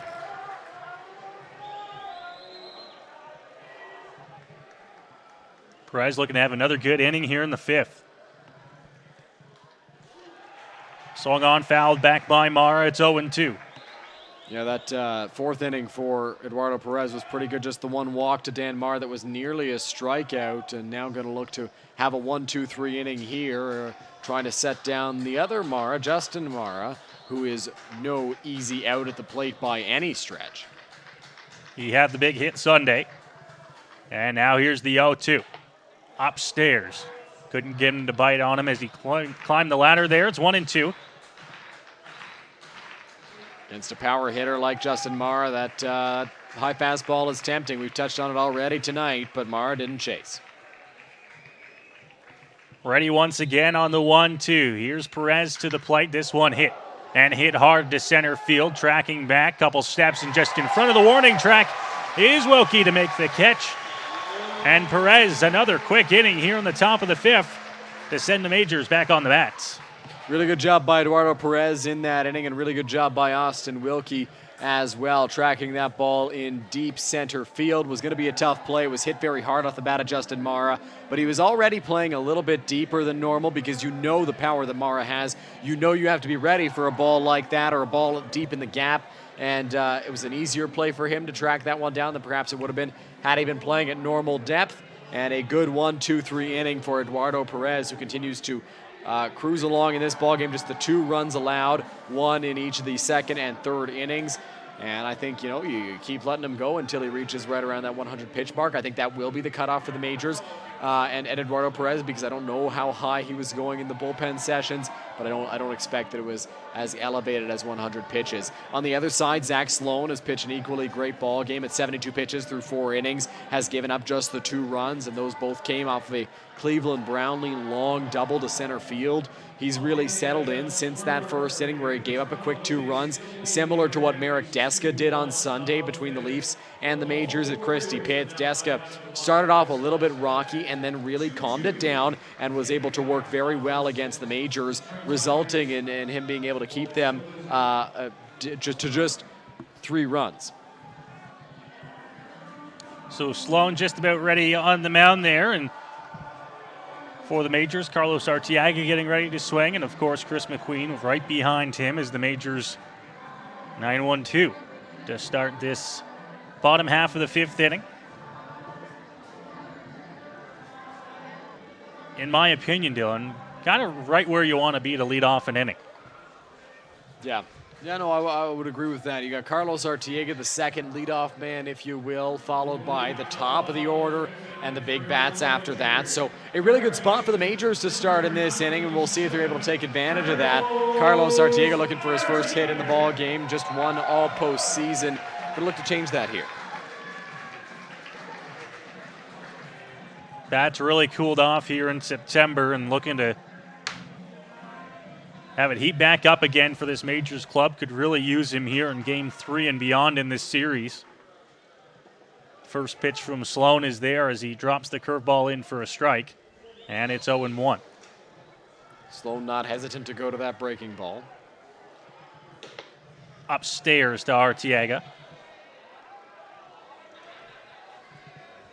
You'll see Sloan, although not predictable, loves to switch the eye level on you, as well as the speed from pitch to pitch. Arteaga lines one the other way, base hit into right field. And right on cue, Arteaga is on base to lead off the 5th. Good to see for Carlos Arteaga lining a ball into right field for his first hit of the ball game and second of the postseason. Hit that one hard to right, and you can see the majors dugout very happy for him as well. He stands over at first base now with nobody out for the top of the order. Chris McQueen will step into the batter's box, going to look to move him over. I think, Noah, if we've learned one thing all season long from Ruth Chanderdat and the coaching staff, it's that more than likely Chris McQueen will at least square around to bunt in this at-bat. You've got to expect a sacrifice here if you're the Leafs. No sacrifice easy with one of the fastest guys in the league. He does square around, pitch as he pulls back. Doesn't go around as they appeal down. Pitch was off the plate, and it's 1-0. That one did miss there, and Chris McQueen did a good job of pulling back on that one. McQueen's such a good bunter, and you talked about his wheels, Noah. It's not an easy out to make on any sacrifice bunt. Maybe if it's hit right back to the pitcher, you can make that play, but definitely a tough out. Squares around, pulls back again as that one misses. 2 balls and no strikes here. McQueen won't get cheated. He knows what pitches are good pitches to bunt on, and we'll see in a 2-0 count whether they go back to the bunt or because it's more of a hitter's count, they'll let McQueen swing away. Maybe they save that for 3-0. We'll see what happens here. A couple different options at play for the majors. 2-0 is going to miss, and it's 3-0, and frustrating for Sloan. I know it's a speedy Chris McQueen, but it's called a sacrifice for a reason. He's trying to give you an out to move up the runner. You got to throw strikes. Absolutely, but just knowing that you're trying to get a pitch in a spot where he maybe doesn't bunt it as well, so it's easier to get 1, maybe 2 outs, it's tough to do. Pulls back. That one's there for a strike, although McQueen thought it was ball 4, 3-1 here on the majors leadoff man. It looked like it was well inside, but that last pitch to Chris McQueen may have been in the strike zone. It was certainly close, so perhaps the home plate umpire giving that one back to the Maple Leafs after he took one away. 3-1 count. McQueen more than likely going to square. Sloan just needs to find the strike zone. He does. McQueen gets this one down. It's in the good spot. Tough play. Throw to 1. Not in time. And that is what the speed will do to you. Chris McQueen beats out the bunt. And the majors have runners on first and second, nobody out.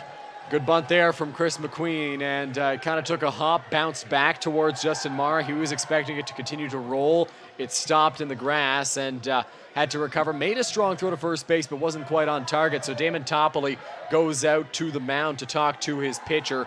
And it doesn't look like this is a visit to remove Zach Sloan from the game at this point, but it could be.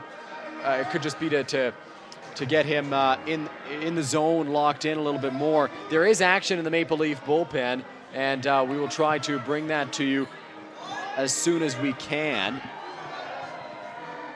But Sloan will be allowed to stay out there.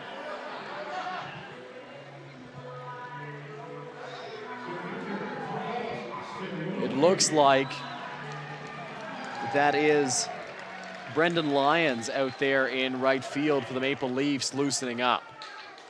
We get a great look at it there from our camera.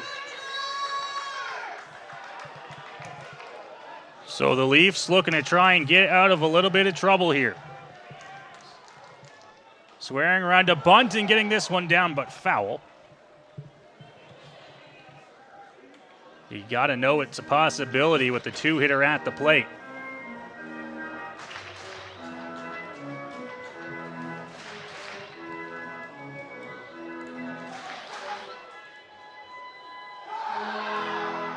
Sloan looking to try and get out of this inning. He's in trouble. In this tie ball game, 2-2. You'd expect the bunt to be on here for Austin Wilkie, although he has a couple of hits, or one hit in the ball game and another one hit hard. He's going to bunt. Gets this one down. It's in a good spot. Going to be a tough play. No play. They don't have a play, and the bases are loaded. Roop Chatterdat wanted a sacrifice bunt twice there, and instead just perfectly placed bunts from Chris McQueen and Austin Wilkie that took some funny hops on Justin Mara that allowed both McQueen and Wilkie to reach, and that brings up the 3, 4, and 5 hitters to the plate for the London Majors with the bases loaded and nobody out. This is a huge spot for the Majors, and they have to try to capitalize here. They need to score at least one run with the bases loaded, because Brendan Lyons warming up in that bullpen. Time called. Looks like Takamatsu has something going on over at second base, so he'll fix whatever's up there, and then we'll get set to go. Possibly trying to buy some time for the bullpen as Lyons getting loose here for the Leafs. Bases loaded, nobody out here in the bottom of the 5th inning.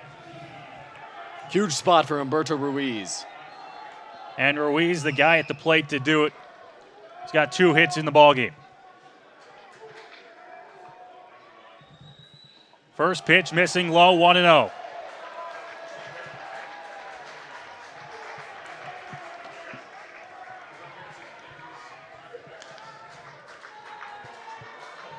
And now double barrel action down in the Leafs bullpen. Looks like Mateos Kakatos warming up. Here's the 1-0. Ruiz, right field, down the line, but foul as it'll make its way out of play, and the count will even up at a ball and a strike. Brendan Lyons has yet to see any action in the postseason, but Mateos Kakatos, who's warming up next to him, has seen a lot of action. So possibly Kakatos is loosening up in case Sloan runs into even more trouble in this inning, and Lyons may be for the next one, but we'll see how Damon Toppoli elects to play this. Ready, here's the 1-1. On the ground, base hit into right field. 1 run in to score. McQueen getting the wave. The throw cut off. And it's a 2 RBI single for Humberto Ruiz. That is why Humberto Ruiz hits in that spot in the order. He's ahead of Byron Reichstein and Cleveland Brownlee. He puts that one through the right side. Not hit overly hard, but he gets it through. He gets it into right field. He does what he needs to do. 2 runs come in to score on the RBI single for Humberto Ruiz. Such a clutch hit for the Majors. He continues his tear in the IBL Finals. He's aboard over at first base. Austin Wilkie still stands at second. You still have nobody out, and you've got the 4 and 5 hitters, Byron Reichstein and Cleveland Brownlee coming up. Looks like Kakatos the only man loosening in the bullpen now, and he's not quite ready. And this looks like a roll of the dice here to me, Dylan. It sure does, as Byron Reichstein comes to the plate, swings and fouls that one off. Sloan obviously struggling here in the 5th inning. but you roll the dice, you want him to face the lefty Reichstein.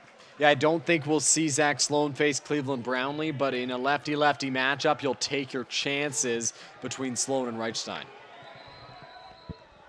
0-1 here on the Majors right fielder. This one popped up. Shallow center field, going to be a tough play. Ranging out, diving, and this one is going to be caught, I believe, and safely back into second base.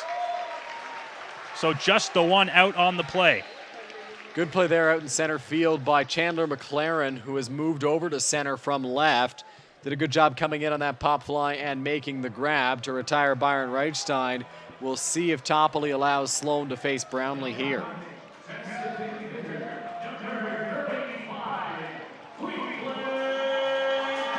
And Dylan, I'll be honest with you, I'm shocked. I'm surprised they didn't pull the plug on Sloan right now. Go to the righty Kakatos in the bullpen to face the righty Brownlee. The tough part with that is, and I don't know if the Maple Leafs have these numbers in front of them, but Brownlee does have good stats against Mateos Kakatos career-wise. But, I mean, Sloan's struggling a little bit right now. He did get the big out against Byron Reichstein, but big righty bat in Cleveland Brownlee, I don't know. This one's hit hard left field, base hit.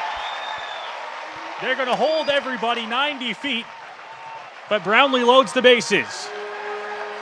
I'm sure Cleveland would have loved a run to score there, but he got the bases loaded. He moved up Austin Wilkie, hit it hard, but it was right at Connor Lewis, the left fielder. So he came in easily, made the play on the run, and fired a good throw into the infield, keeping Wilkie over at third base. Cleveland does his job. Bases are juiced now for the bat of Hayden Jaco, who nearly went deep last time up, and that will signal the end of the night for Zach Sloan as Damon Topley comes out to the mound. So Topley going to go to the bullpen as Sloan's night is done. The Majors still have the bases loaded and just one gone here in the fifth. They are in business, trying to push a few more runs across. We'll take a break here. Pitching change on the way for the Leafs. You're watching Majors Baseball here on Majors TV.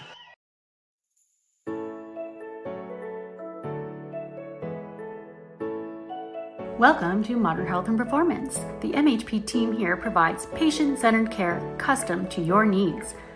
One-on-one treatment, assessing and treating the cause. Get back to doing what you love.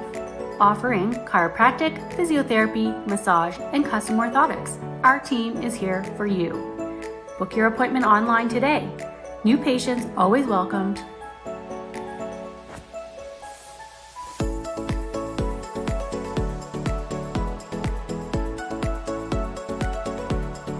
Dr. Alex Coulson, official chiropractor of the...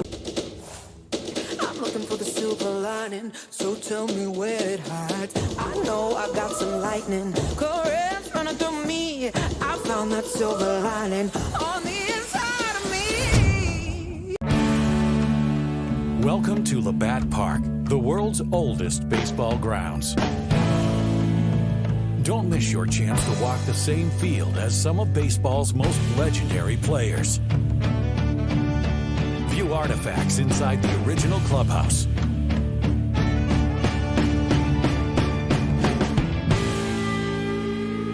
Book your tour at labattparktours.ca.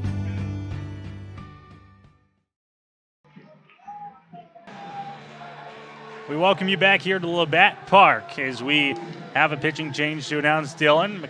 Mateos Kakatos into the ball game here for Toronto. And oh boy, does he face a tough situation. Yeah, bases loaded, one out. Hayden Jaco, one of the better hitters in this Majors order, coming up to the plate.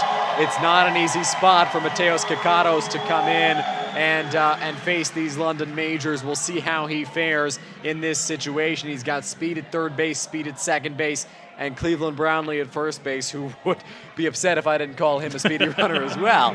But the bases are loaded, one out. Hayden Jaco comes up in a big spot. This is a guy who thrives off of the big moments. Will he be able to create another one here?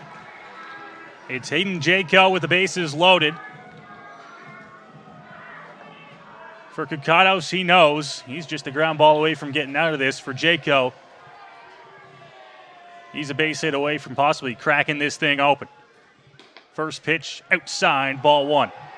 Kikatos has a bit of a harder fastball than Zach Sloan featured for the first part of this ball game, so we'll see if Jaco is able to adjust and how he does do that against the Maple Leafs righty now. That's another difference between the two arms. Here's the 1-0. Jaco went around on that one, possibly fooled on the pitch coming in, but the count's even at 1-1. Yeah, Jaco didn't look too comfortable on that off-speed pitch from Mateos Kikatos and swung right through it on a swing he tried to pull back and check, but 1-1 the count now. Kikatos ready with the sign. Here's the pitch. Upstairs to Jaco, 2-1. He's got a lively fastball, complements it well with the off-speed. And overall, he controls the zone, controls his location. He's behind 2-1. Here's the delivery. Jaco going to take that one. No, it's called a strike. That was a late call, and it's 2-2.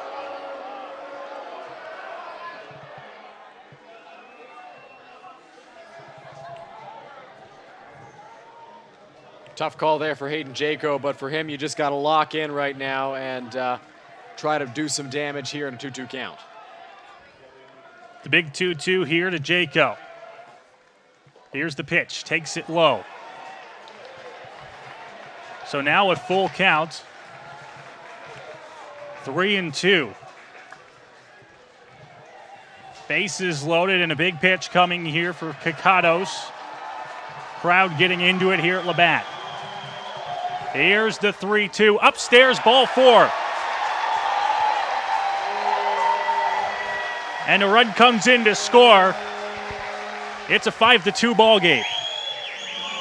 Huge there for the Majors and Hayden Jaco. Jaco thought maybe he should have had a pitch earlier. That one misses high. Wilkie's able to trot on in. Now Cleveland Brownlee stands at second base. Shorter distance for him to travel. Jaco over at first. Bases are still loaded. 1 out still in the inning as Keith Candell digs in.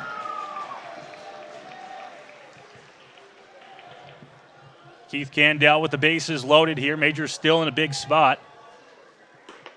First pitch, fastball right there. And it's 0-1 here to the Majors shortstop. Jaco at first, Brownlee at second. Ruiz at third, bases loaded, 1 gone. Pitch, swing and a miss. Throws that one right by Candell, and he's in a hole 0-2. Kikatos now has a couple of different options. He can use the off-speed stuff that is pretty good, or he can go back to that fastball that works so well so often for him and try to get a swing and a miss from Candell. Ready in the 0-2. Just fouled that one. Got a piece of it, cued it, back to the backstop. Stays alive. Trying to get this crowd into the ball game as they have been so far. Majors out in front 5-2. Here's the 0-2.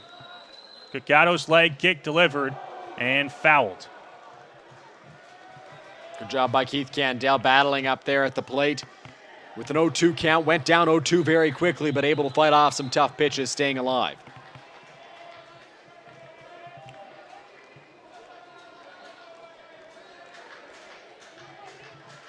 So Kikatos again ready as he checks, comes to the plate. This one popped up to the backstop and into the screen. Another foul ball here for Candell. He just keeps battling at the plate. In an 0-2 hole here. Couple of foul balls battling against Kikatos, who's trying to get the Leafs out of this jam in the 5th. 0-2. Fouled off again. Mateos Kikatos so far in his outing has thrown 12 pitches, 6 of them to Hayden Jaco, 6 now to Keith Candell. Still an 0-2 count on Candell. He is battling at the plate. Still, and Kikatos, has yet to record an out. So bases juiced, 1 gone, 0-2 count on Candell, who just keeps fighting off pitches. Swing and a miss. Change the speeds on 0-2, and the battle for Candell comes to an end with the strikeout for Kikatos. Really good pitch there from Mateos Kikatos. The off speed, it sliced away from Candell and generated a swing and a miss. That'll bring Evan Britt to the plate here. to see if he can bring in any more here for the Majors. 3 runs across here in the inning. Bases loaded, 2 gone. Swing and a miss. Britt looking fastball in the Kikado's pitch. Got the off speed, and it's 0-1.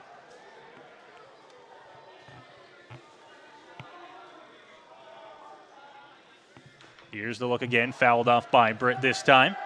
Got a piece of that one, but he's behind 0-2. We're going to try to battle here just like Keith Candell did on 0-2. Kikados, though, has wipeout off-speed stuff and a lively fastball, so he can get you out in different ways. We'll see how Britt is able to do here. Kikados to the plate, called strike 3.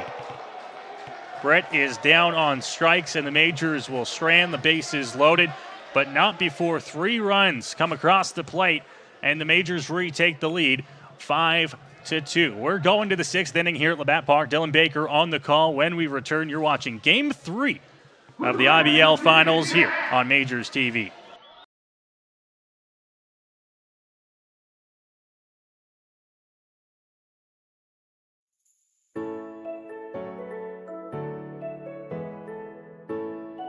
Welcome to Modern Health and Performance. The MHP team here provides patient-centered care custom to your needs. One-on-one treatment, assessing and treating the cause. Get back to doing what you love. Offering chiropractic, physiotherapy, massage, and custom orthotics. Our team is here for you. Book your appointment online today. New patients always welcomed.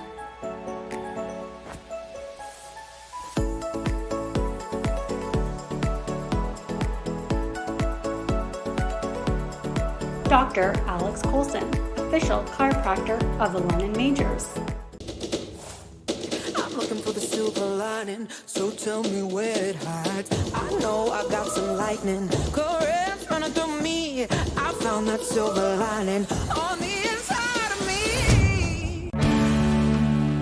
Welcome to Labatt Park, the world's oldest baseball grounds.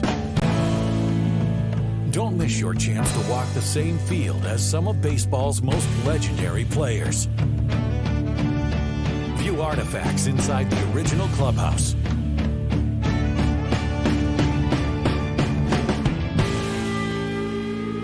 Book your tour at labattparktours.ca. An awesome spill, dude. Round of applause for the Dizzy-Back contestants.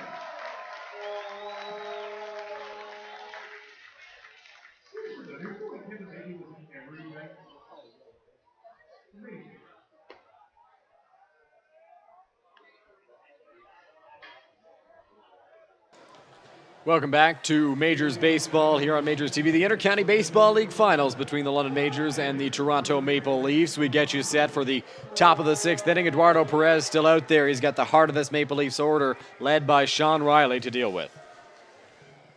Yeah, and he's got to go through this Leafs lineup, but now Dylan, he's doing it with a 3-run lead after the Majors put up 3 runs in that bottom half of the 5th inning. We touched on it during that inning. It was so important for the Majors to get some runs in that bases loaded, nobody out spot, and they got 3, which is huge for them, as Perez now gets to pitch with a 3-run lead. A lead again after pitching in a tie game for a while. Here's the first offering to Sean Riley. It catches the outside corner, and it's strike 1. A great job to get ahead there for Perez. He's got to get through a tough part of this Leafs lineup, and last time he got a lead was the bottom of the 1st inning. On the ground towards shortstop, Candell ranging over, throws over to Britt at first, and that'll be the first out of this top of the 6th inning.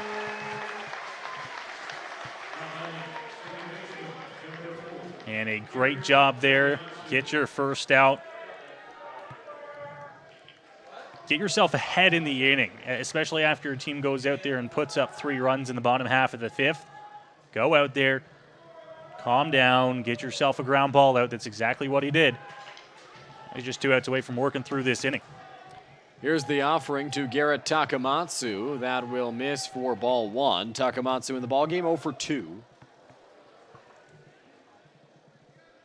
And Takamatsu, a dangerous bat at the plate, although not showing it tonight.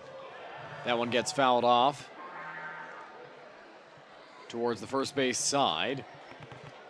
1-1 now.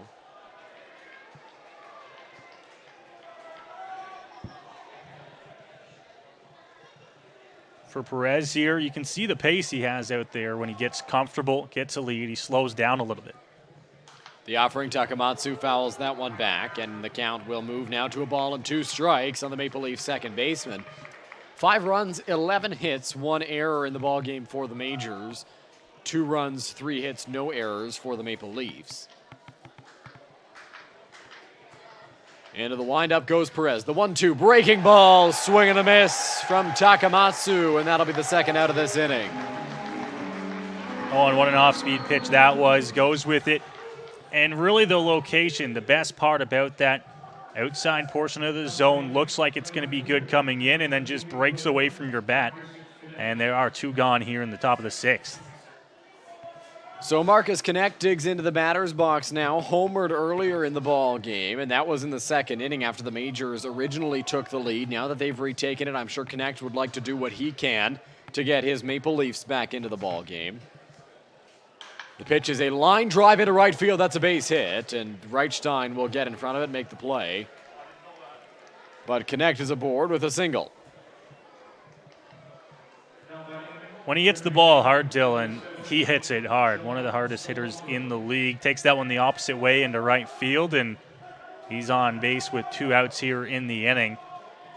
Just push the line along. Keep the line moving here for this Leafs order. We talk about how good their offense is. They can strike just as quick as any team in the league. So runner on. Perez will work from the stretch now. Here's the offering. Salazzo hits that one hard down the line. It's a base hit. It'll go towards the right field corner. Reichstein cuts it off. Flying to third base is Connect, and he will stop there. It's a hard ground ball single for John Salazzo, and the Maple Leafs now with 2 out have runners at the corners. And that'll bring Mara to the plate here, and I was just saying how quick this Leafs offense can strike. You get 2 quick outs here on the top of the 6th, and then boom, boom, couple hard hits. And you got runners on the corners with 2 out. So a run 90 feet away from scoring. Another run at first base, 270 feet if you're counting at home, away from scoring. And then the tying run at the plate in Dan Mara. Perez comes set. Here's the offering. Breaking ball. Drops in on the outside corner for strike 1. Mara thought it was a little bit outside. That pitch has been called a strike all game long. Does it look a little bit outside? Sure. It's on the outer portion of the zone, but it's been called there. It's the 6th inning. Guys got to get used to that. The pitch from Perez is in the dirt. So ball and a strike now. Ball and a strike here for Perez. Still no action down in the Majors bullpen other than some light stretching. Gunning to see if Perez can get them another inning or 2. He's got to get through this 6th. That's going to miss low and away. 2 balls and 1 strike. Perez now at 78 pitches through 5 2/3 innings. No action in the Majors bullpen. No action in either bullpen at the moment. So it'll be Kakatos more than likely to start the bottom of the 6th inning as Perez digs in on the mound. Before we can get to that bottom of the 6th, Perez has to take care of the task at hand first. 2 balls, 1 strike, 2 out. Mara ready at the dish. Here's the offering. That's in the dirt. So 3 balls and a strike now. And the last few there missing low and almost in the exact same spot. And this is the kind of the point of the game, Dylan, where you got to start watching that pitch count for Perez. Is he getting up there? He's missing in the same spot. He's missing low. Might be time to start looking at some other arms. Here's a big 3-1 pitch. Set. Here's the 3-1 on its way. It'll miss low, ball 4. So the base is now loaded with 2 out. We'll see if that triggers action from Roop Chanderdat, and it will. He'll walk over towards the bullpen, talk to Brent Wales, who will now go out and talk to his pitcher, Eduardo Perez. We'll see who Roop gets up, and we'll often see Brent do this. He's got a great relationship with all the pitchers on his staff and say, hey, focus, lock in right here. We need you in this spot. And he's going to tell him, you know, you've pitched out of jams like this before, do it again. And it looks like it's Luke Kelly warming up in the Majors bullpen. We saw Kelly get loose and then pitch in the game on Sunday in Toronto. Only faced one batter. It was the bottom of the 8th inning. John Salazzo was the batter he faced. Got him out on 2 pitches. Kelly warming up with a little bit of pace right now for the Majors. Obviously a multi-inning guy, has started games before this season. I think in a perfect world, ideally for the Majors here, Perez gets you out of this top of the 6th. And then maybe you start Kelly fresh in the 7th. Perez probably has a couple more batters in him. I think that might be it. So he'll come set out there on the mound. Bases loaded, 2 away. Chandler McLaren at the plate. Here's the offering. That's going to miss low for ball 1. McLaren began the game as the left fielder, then switched over to center field a few innings ago. Connor Lewis now in left. He began in center field. So a little flip-flop out in the outfield for the Maple Leafs. 1-0 the count as the first pitch from Perez missed low, and McLaren looks out as Perez looks in. He's set out there on the mound. The kick and the come home. In the air, center field. Wilkie moving in on it. Ruiz coming in as well. Wilkie calls him off, makes the grab, and the inning is over. A couple of claps from Eduardo Perez as he is able to work out of the bases loaded jam, absolutely unscathed. Majors still lead by the same amount that they came into this inning leading by. It's 5-2. And a great job of escaping danger there for the Majors, and it wasn't pretty at times, but they got the job done, and they'll carry themselves into the bottom of the 6th inning with a 5-2 lead. And I don't know if we saw any handshakes there. Luke Kelly is slowed down in the bullpen, so I think we might see Perez go back out there to start the 7th. I think that Kelly was getting up just in case he ran into trouble. I think maybe Roop Chanardot gives Perez one more inning, and then Kelly comes in for the 8th, perhaps Braden Farrington for the 9th. Although, yes, that's just Farrington doing some stretches out there right now. I thought maybe he was protecting for Luke Kelly as he was warming up, but no, just doing some stretches out there for the Majors in the bullpen. I think ideally you have Farrington close this one out and Kelly goes 1, but if you need him to go 2, if you need him to relieve Eduardo Perez, if he runs into some trouble next inning, if he does get that inning, then Kelly can do that. He's a flexible guy. Majors 5 runs, 11 hits in the ball game. The Leafs 2 on 5, as you see it there on your screen. Heading into the later portion of this ball game, bottom of the 6th. Thank you for joining us wherever you are watching from. And hopefully, if you're at home on your couch, laying in bed, wherever you are, you're staying warm. Noah, for the first time all season, first time in my baseball broadcasting career, I ordered a hot chocolate to the broadcast. Mid-game hot chocolate. It's chilly up here. I'm wearing a jacket. We haven't been on camera since the pregame, but I've got a jacket on up here. You're still toughing it out. You're in a t-shirt and shorts. Still in the t-shirt. T-shirt and shorts is a bold decision here by the time we leave the ball game. Noah's been at the beach all night, so. Just built a little bit bigger than you, Dylan. That's all. A lot of the fans here tonight bundled up to take in this contest, but I don't think they'd rather have it any other way, Dylan. September baseball in the Forest City, and their Majors out in front 5-2 as we go to the bottom of the 6th. And, well, we've been saying it throughout the course of this best-of-5 series, a must-win game. It feels like in a shorter series, every game is more important, and in a tied series with just 2 wins needed to win the title, this is a must-win game for both sides in a 1-1 series as Carlos Artiega digs into the batter's box and fouls that one off. Artiega led off the bottom of the 5th inning, where the Majors got their 3 runs.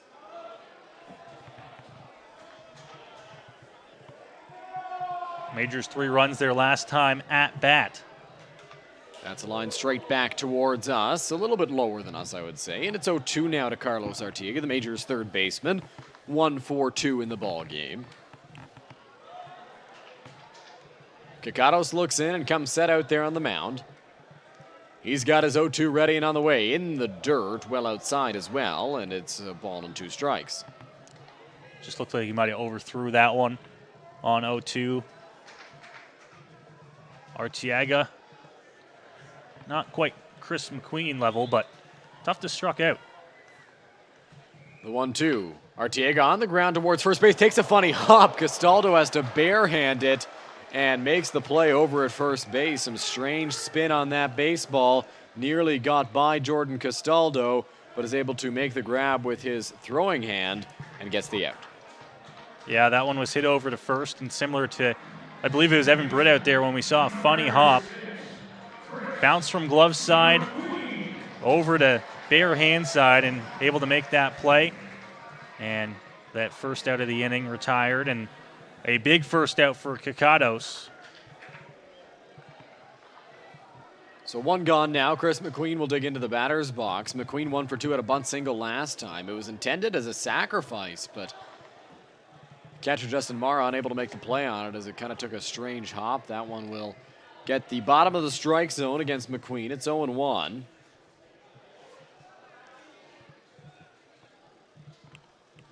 Time called. It looked like by the catcher Mara perhaps, or maybe Chris McQueen at the plate. McQueen's going to take the time to step out here. Down 0-1 in the count. Kakados ready on the mound, looks in. McQueen now set in the batter's box. Here's the 0-1 offering. McQueen drives that one to the right center field gap, but Marcus Connect has been in the perfect position all night. He is right there to make the grab for the second out. Yeah, talk about being in the right spot. He's run down a couple balls in the gap that I thought were going to split the outfielders. Had a couple plays that got him out to the warning track and played them perfectly, and then that time he's just positioned in the right spot. So Austin Wilkie comes to the plate. Luke Kelly still throwing in the Majors bullpen. 2 gone. Wilkie 2 for 3 in the game. That's lined back to the screen. Wilkie had a line drive single in his first at-bat, then had a long drive that was caught by Marcus Connect, once again played perfectly, and then had the bunt single last time. A similar bunt to that of Chris McQueen. Justin Mara was going out to play it and then couldn't get a handle of the ball because it just kind of rolled away from him. So 0-1 the count with 2 out. Here's the offering from Kakados. A good breaking ball there, good bite to it, and Wilkie swings through it. So 0-2 the count with 2 away. Wilkie batting up in the order today, as we touched on in the pregame show. His first at-bat laced a single to right field. I think he enjoys hitting up at the top of the order. That one misses outside, 1-2, most certainly a possibility. He put up some good numbers at the top of the order earlier on this season. Had the chance to play there throughout the year with guys out and whatnot.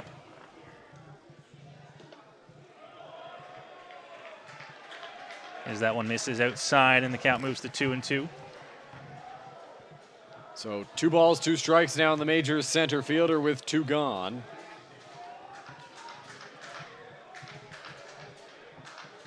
Wilkie trying to avoid a 1-2-3 inning against these Majors. The pitch from Kakados lined into right field. Connect having to race over to it, and it's going to drop in. So right there, an example of playing the defense a little bit differently, playing and being shaded more towards right center because a lot of Majors will go there. Wound up costing the Maple Leafs. And that one just blooped into a perfect spot for Wilkie. And he's going to be aboard here with 2 outs, and Ruiz will come to the plate for London. See if they can put something together here with 2 outs. You got to keep in mind the Leafs did that in the last inning. 2 outs, Perez got 2 quick outs, and that's when they got the Majors into a little bit of trouble. A couple hits, walks, get on base, pass the baton. See if the Majors can do the same here in the bottom of the 6th. So Ruiz digs in, has Wilkie over at first. Kakados ready on the mound. Here's the offering. That hits the outside corner for strike 1. Looked like it might have been a little bit off, but Kakados gets the call.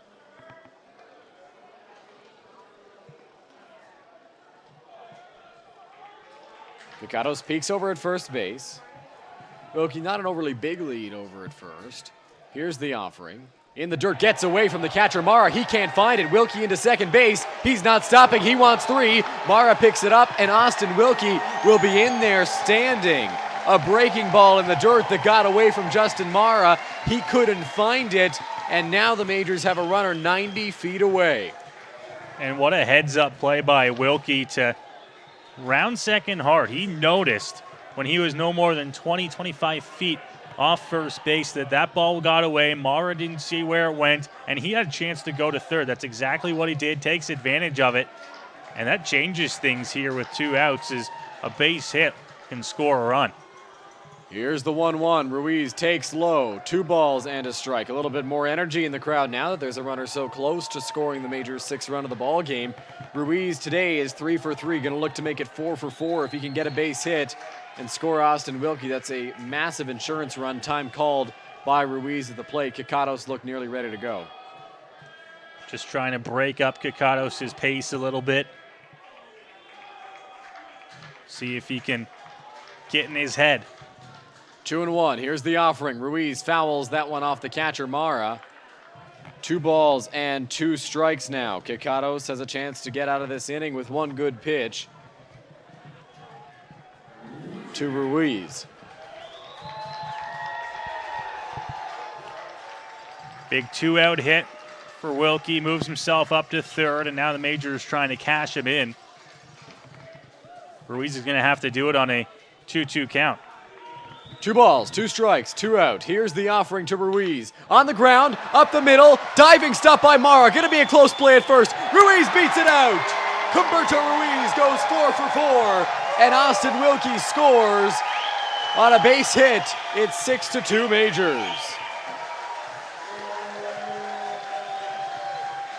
And that's what speed will do to you. Ruiz put that in a perfect spot up the middle. A nice play coming across, diving, making the catch, but not enough time to throw out Ruiz, who still runs well here for the Majors, despite being the 3-hitter. And it'll ultimately end up being a 2-out run for the Majors when it looked like this inning was all but over. So huge insurance for the Majors after getting that run in a big spot. Now Byron Reichstein digs into the batter's box. Ruiz fakes a break. That one misses high. Mara was ready to throw, and Dan Mara, the shortstop, was ready to get to the bag. But Ruiz was just messing with them. Reichstein steps in for his 4th trip to the plate. Kikatos takes a peek back at first. Here's the offering. That's going to miss low and inside. 2 balls and no strikes. Byron's got a good spot here. 2-0. He can sense that Kikatos maybe missing his spots a little bit. See if he can get a pitch he likes. Kikatos ready. Here's the 2-0 to Byron. In the air. On the infield. It's high up there. Salazzo trying to find it, and he makes the grab. Looked like he might have a little bit of trouble with it, but he reins it in, and the side is retired. Just when the Majors looked like they were done for the inning, they're able to get a run on the board. They lead at 6-2 as we head to the 7th.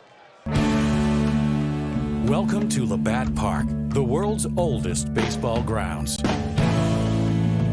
Don't miss your chance to walk the same field as some of baseball's most legendary players. View artifacts inside the original clubhouse.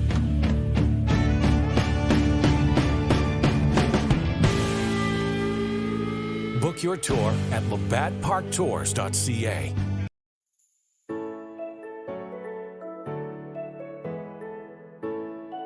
Welcome to Modern Health and Performance. The MHP team here provides patient-centered care custom to your needs. One-on-one treatment, assessing and treating the cause. Get back to doing what you love. Offering chiropractic, physiotherapy, massage, and custom orthotics. Our team is here for you. Book your appointment online today. New patients always welcomed.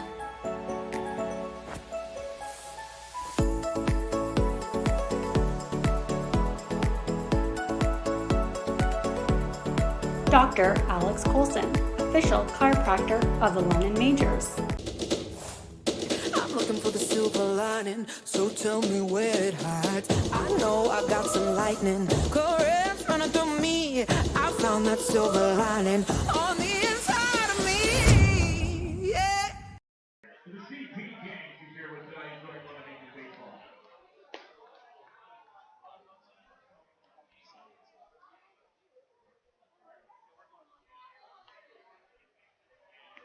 Leading off the top of the 7th inning, for Toronto, center fielder, 3. So the left fielder Connor Lewis will come up to the plate to face Eduardo Perez, though Luke Kelly is still throwing, which tells me that if Eduardo gets into any sort of trouble, not necessarily that big, Kelly will be on his way into the ball game. It's possible Kelly is slated to face Castaldo, who's up on deck no matter what. Justin Mara after that, a couple of big lefties back-to-back. We'll see how Roop Chandidat wants to play this. Here's the first offering to Lewis. It's a called strike one. Lewis thought it was inside. Lewis pulled back on that one because he thought it was in and off the plate. Gets called against him and puts him in the 0-1 hole. So down in the count, Perez looks into the windup. He goes. Here's the offering. That's going to miss, and it's 1-1. From one spot to another there, Lewis, I think if you were to switch those around and still be a 1-1 count, he would have agreed. That one misses, so 2 balls and a strike from Perez. Kelly along with Nick Carroll throwing in the bullpen. The imports here for the Majors, you knew they were going to come in handy at some point in this series, and it's going to be these midweek games. Perez starting, Carroll and Kelly in the bullpen, in the air. Shallow, it's on the infield in foul territory. Jayco racing after it, and he's got it for the first out in foul territory. Great job by Jayco. We always underestimate those plays and how tough they are. He did a fantastic job, and that is a big first out here for Perez in the top of the 7th. So that'll bring up Jordan Castaldo, last season, 2019's Triple Crown winner. That was when he was with the Barrie Baycats. Had another fantastic year this year for the Toronto Maple Leafs, and now gets set to face Eduardo Perez. In the ball game, Castaldo's 1 for 3. Perez sitting at 86 pitches through 6 1/3 innings. Into the windup he goes. Here's the pitch. Swung on and missed for strike 1. You'd think with Kelly not in the ball game against the lefty Castaldo that if a runner gets on, then it'll depend who's up next, whether it's Riley or Mara. Here's the 0-1. That one in there for a called strike 2. Castaldo doesn't like it. If it's Mara that comes up with the runner on, then you'd expect probably Kelly comes into the ball game to face the lefty. Same goes if it's John Salazzo coming up later on in the inning. But that would take a few base hits to get there, and by that point you'd expect Perez night might be over if it gets to John Salazzo in the inning. And if it's John Riley who comes up with 2 out and a runner on, it's possible Carroll sees action in the ballgame. On the ground, hit hard, but foul. And so the count will remain no balls and 2 strikes. Lots of possibilities the Majors can go with here late in this ball game. You can talk about possibilities all you want. Plan for who you're going to go with on Thursday as well. Do you go back to one of your aces on somewhat short rest? Do you go with one of these import guys? Roop Chandidat's going to take this one game at a time. No balls, 2 strikes, 1 out. The pitch to Castaldo. Swing and a miss. Strike 3. Chased a pitch off the plate outside for the second out of this 7th inning. And a big second out there, getting the strikeout of Castaldo. Perez, even here later in the ball game, top of the 7th, still looking sharp. He's had a few blemishes throughout the game, but overall, here in the top of the 7th, he's an out away from working through 7 strong innings. So Mara digs into the batter's box for his 4th trip to the plate. He's 1 for 3. Here's the offering from Perez. That one will miss for ball 1. Falling behind 1-0, not a problem here. Got to be careful against Mara. That one in there for a called strike. So as he falls behind, he gets back in the count, and it's 1-1. Mara, dangerous bat here for the Leafs, and Perez late in this game. Got to try to avoid the bats. That one well up and away. So 2-1 now on the Maple Leaf catcher. I don't want to say he looks fatigued because he's still got it with the fastball and he's still actually locating his off-speed well. But it's just those odd pitches every now and again where it just looks like he's tired. The 2-1. Mara takes high, so 3 balls and a strike. And Noah, if Mara reaches here, do you go with Carroll out of the bullpen? It's a tough call. Here's the thing with a 6-2 lead. I don't want to say you have runs to play with here because you certainly don't want to have that mindset here in Game 3 in just a 6-2 lead. But Perez has had it all night long. Maybe you let him have it. The 3-1, Mara takes that one for ball 4. Perez thought it was a strike, and it'll be a walk for Justin Mara, which brings Sean Riley to the plate. Roop Chanadad is up, and he is headed out to the mound. So Roop is out to the mound, and usually when it's Roop on his way, that's the end of the night for someone. Not always, so we'll wait and see what comes of this mound visit. Our colleague Matt Hiscock's running out to the bullpen to inform the relievers warming up of what the plan is. It looks like Roop Chanadad is just talking to Perez for now, perhaps getting a sense of where he's at and how many more batters he feels he can face. And Roop saying, okay, well, this is how many I think you can face. He's going to let him face Sean Riley. Yeah, he's going to get at least Sean Riley. Although I think if this inning goes any longer, you got to go to the pen. It's just Carroll warming up now, I believe, in the Majors bullpen.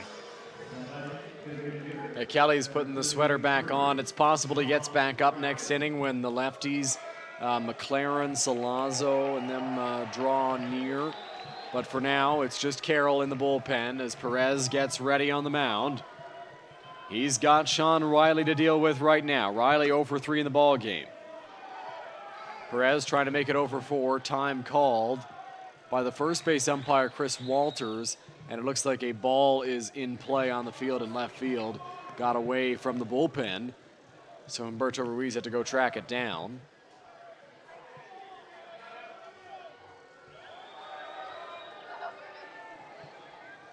Perez peeks back at first. Comes set now. Here's the offering. Breaking ball, Riley drives it to left field and deep. Back goes Ruiz, warning track, leaping up. Did he catch it? He did! Humberto Ruiz with the catch of the year! What a play to end the 7th inning! Oh my! You have got to be kidding me. Saving runs for the Majors!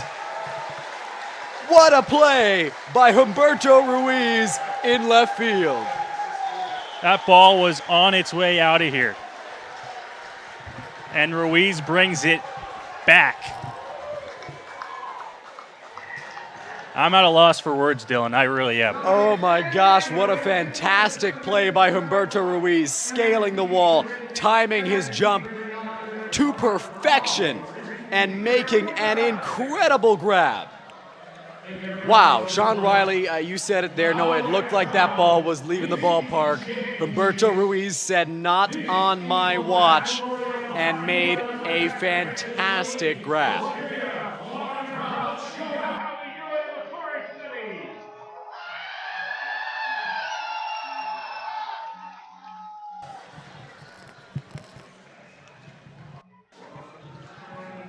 Wow, what a play. I mean, we're watching it back here in the press box.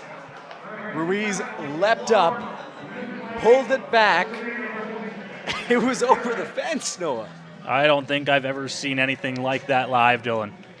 That was incredible. Fantastic work by our cameraman Matthew Young as well for catching that.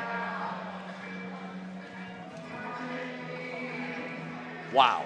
I'm still in disbelief, and it's almost the bottom of the 7th.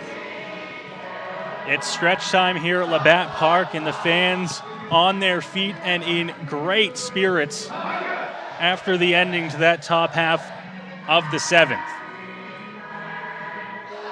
Fans are excited, and there is a new arm on the mound for the Toronto Maple Leafs. That is Brendan Lyons, who will take over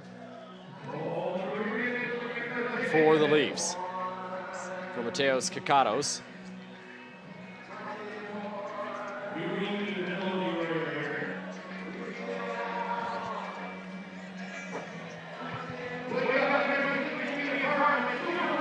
So Lyons comes into the ballgame yet to appear in the playoffs for the Maple Leafs, to my knowledge at least. This season for the Maple Leafs, we'll try to get you the numbers on him momentarily.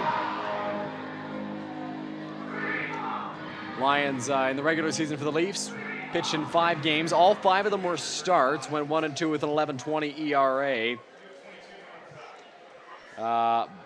He comes out for his first appearance of the postseason. He'll deal with Cleveland Brownlee, Hayden Jaco, and Keith Candell for the Majors. This crowd still buzzing from the play that they just saw.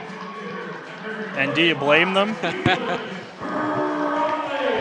What a play that, depending on how this game and series fold out, you're going to remember that one for a while. So Brownlee digs into the batter's box. Majors lead by 4. Here's the offering. Well up and in on a fastball from Lyons. The crowd still energetic. Didn't like that. Hayden Jaco waits on deck. Keith Candell in the hole. Lyons set out there on the mound. Here's the pitch. Good movement on that one, but it misses outside.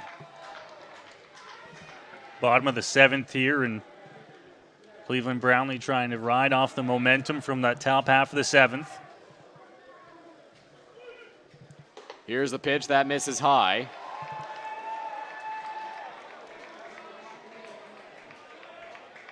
Now 3-0 on Brownlee. 3-0 to one of the better hitters in this Majors order. That's going to be a called strike one. Brownlee thought it was a little bit above the belt, but doesn't get the call from the home plate umpire. And because Brownlee began walking towards first base, despite the fact that it was close, the crowd was upset. Here's the 3-1 from Lyons. Brownlee in the air, center field. Moving back, or to his left, I should say, McLaren. He will make the grab, and that'll be the first out of this bottom of the 7th. Brownlee just getting underneath that one, and unfortunately he'll go down as out number 1.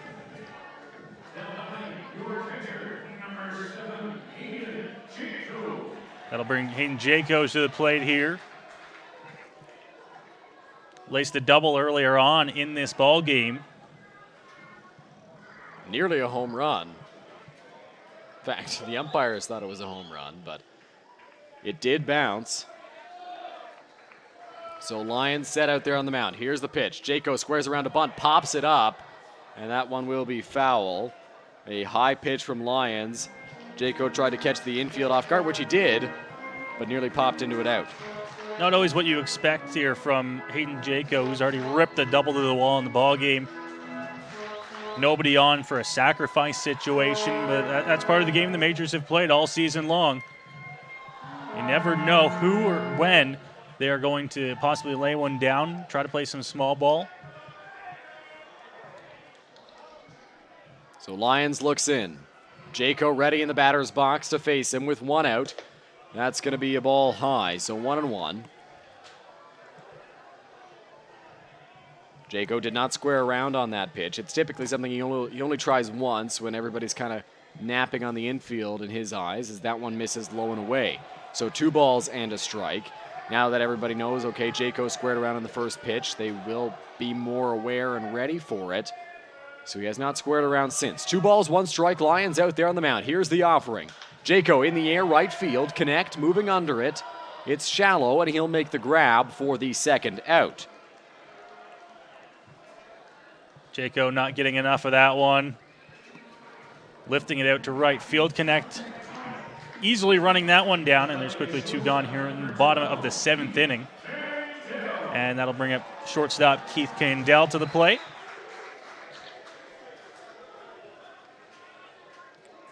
So Candell steps up 0 for 2. Majors shortstop got hit by a pitch last time. On the ground towards shortstop. Mara plays it on the backhand. Has trouble getting it out of his glove, but fires a strike over to first. And so it's a quick inning for Brandon Lyons. We'll head to the top of the 8th. The Majors lead this one 6-2. Noah Smith back on the call when we come back. You're watching the Intercounty Baseball League Finals, Game 3, here on Majors TV. Welcome to Labatt Park, the world's oldest baseball grounds. Don't miss your chance to walk the same field as some of baseball's most legendary players. View artifacts inside the original clubhouse.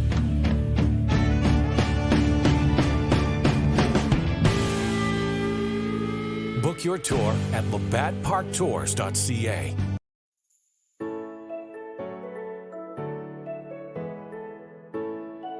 Welcome to Modern Health and Performance. The MHP team here provides patient-centered care custom to your needs. One-on-one treatment, assessing and treating the cause. Get back to doing what you love. Offering chiropractic, physiotherapy, massage, and custom orthotics. Our team is here for you. Book your appointment online today. New patients always welcomed.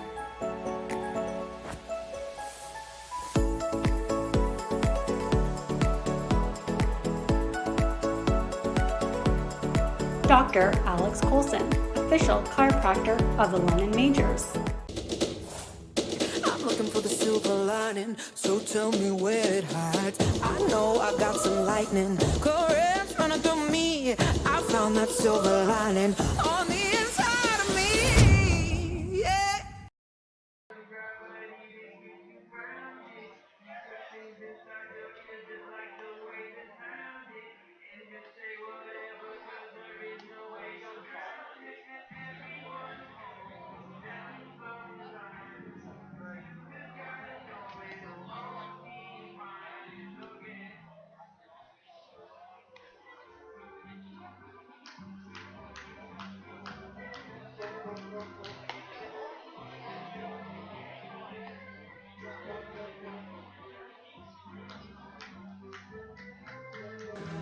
We welcome you back here to Labatt Park for Game 3 of the IBL Finals. Majors leading 6-2 over the visiting Toronto Maple Leafs. 6 runs, 2 of them coming in the first. They added on another 3 and 1 later on in the ball game. We'll go to the top half of the 8th inning. And a new pitcher into the ball game here for London as Nick Carell is into the game.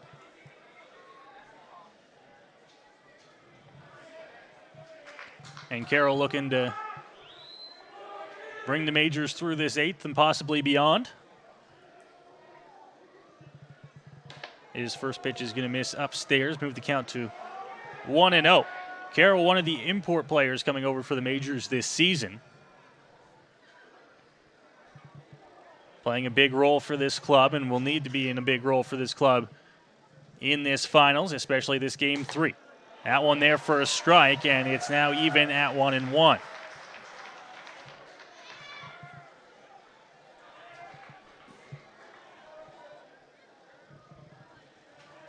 The starter, Perez, for London, went 7 innings. Gave up just 2 runs on 5 hits. A stellar performance that the Majors were looking for out of one of their import arms.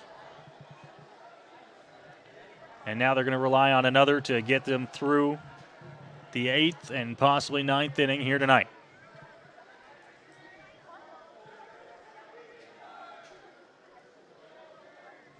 Here's the 2-1 from Carroll. That one's going to miss. Count moves to 3-1.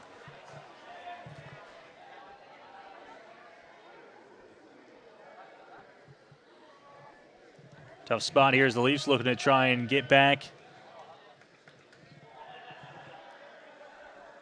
in this game. Pitched off the plate, and it's going to be a leadoff walk here. So the Leafs, just what they ordered as the leadoff man is on. Takamatsu draws the walk. And Marcus Connect, who's already homered in the ball game, will step to the plate with a runner on. Connect's homer came back to bring the Leafs even.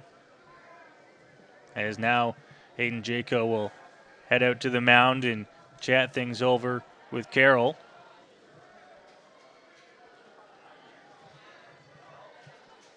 Going over the game plan.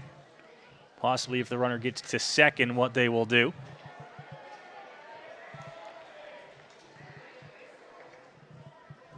And Connect will come to the plate here. Nobody out in the top of the 8th.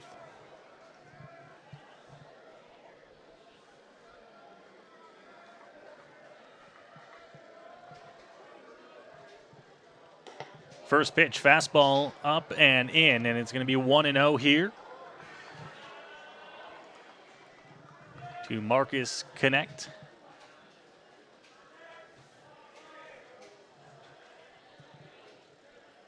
Carroll checks on the runner. No movement here as this one's fouled straight back by Connect into the screen.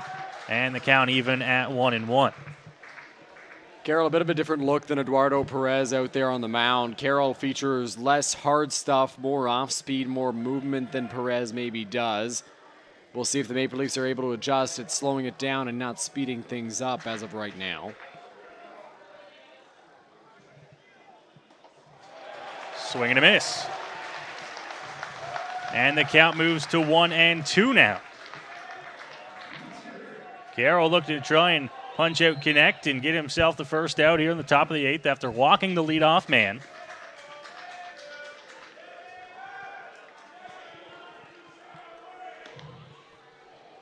Ball in the dirt. And thinking about it was Takamatsu, but he'll scramble back to first.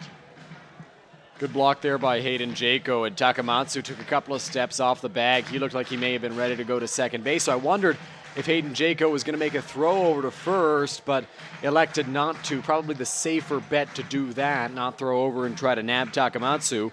So he gets back with a couple of steps, and now they'll do it again here on 2-2 to Connect.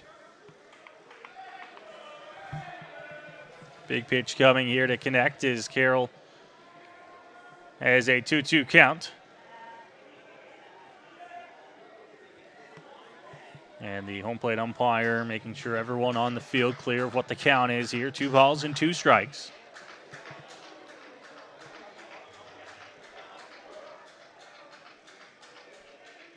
Checks on the runner, comes to the plate, called strike 3. Connect down on strikes, and Carroll's got his first out of the inning. Great pitch calling there from Hayden Jaco and Nick Carroll. I mean, a lot of off-speed pitches, and then comes with one right down Broadway. It froze Marcus Connect, who takes a slow walk back to the dugout. And big first out with John Salazzo coming up to the plate. We saw on Sunday the impact that Salazzo's bat can have for the Maple Leafs as he hit a home run off of Braden Farrington in that game. And Carroll now having 1 out and 1 guy on versus nobody out and 2 on. That's a big difference, and he can pitch with a little more comfort, although he does still have to be cautious against a guy like Salazzo. Falls behind 1-0 after the fastball missed. Not a big lead at all over at first base. No more than 4 feet off as this one is fouled off. Count at 1-1 here on Salazzo. For Nick Carroll, this is his first appearance of the playoffs. He appeared quite frequently near the end of the season as a reliever for the Majors, including a start, actually, against the Kitchener Panthers the last weekend of the season, in which he pitched very well. And time called now. Chris McQueen calls time. And there's something... I think one of the foul balls never got picked up. Okay. I thought somebody was flashing a light behind the plate here.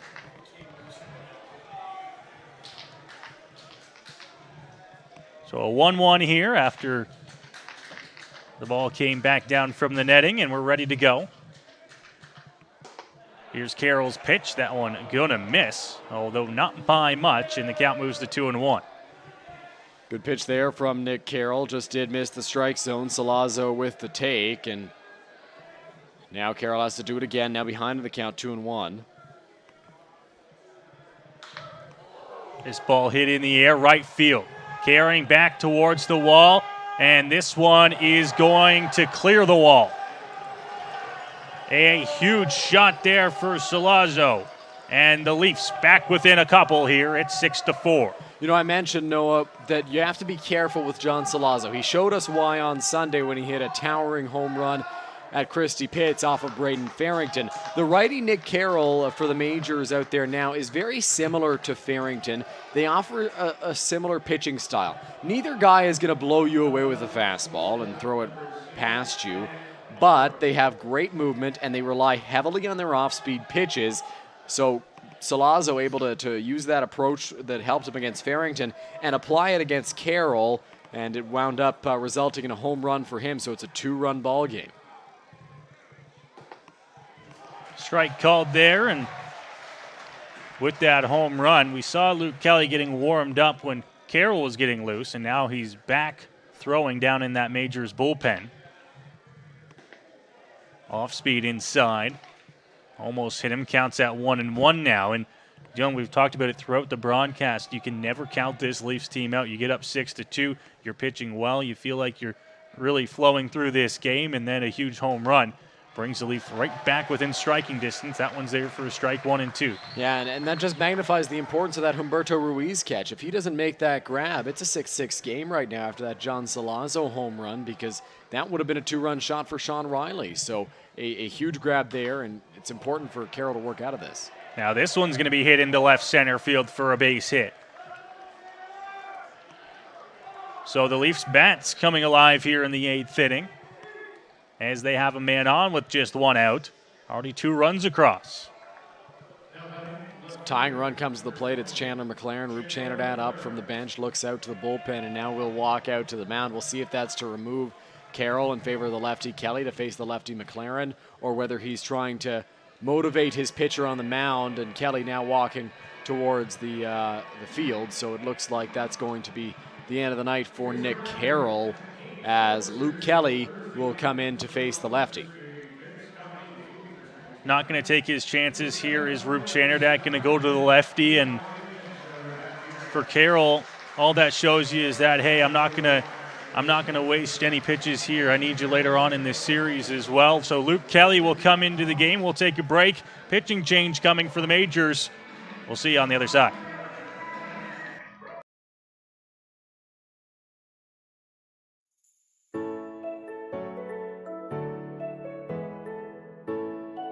Welcome to Modern Health and Performance. The MHP team here provides patient-centered care custom to your needs. One-on-one treatment, assessing and treating the cause. Get back to doing what you love. Offering chiropractic, physiotherapy, massage, and custom orthotics. Our team is here for you. Book your appointment online today. New patients always welcomed.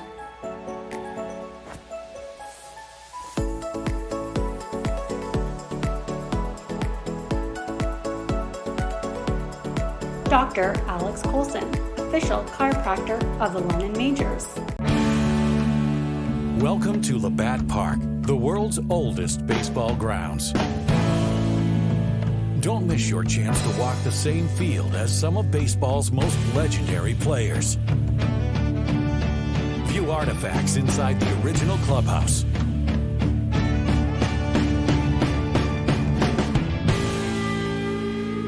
Book your tour at Labatt Park. I'm looking for the silver lining, so tell me where it hides. I know I got some lightning, currents running through me. I found that silver lining on the inside of me. Yeah. Well, we welcome you back here to Labatt Park as Luke Kelly is into the ball game here for the Majors and getting set to try and get the Majors out here of this top of the 8th inning. Runner on first and 1 gone is what he will inherit. First pitch going to miss outside, and the count moves to 1-0.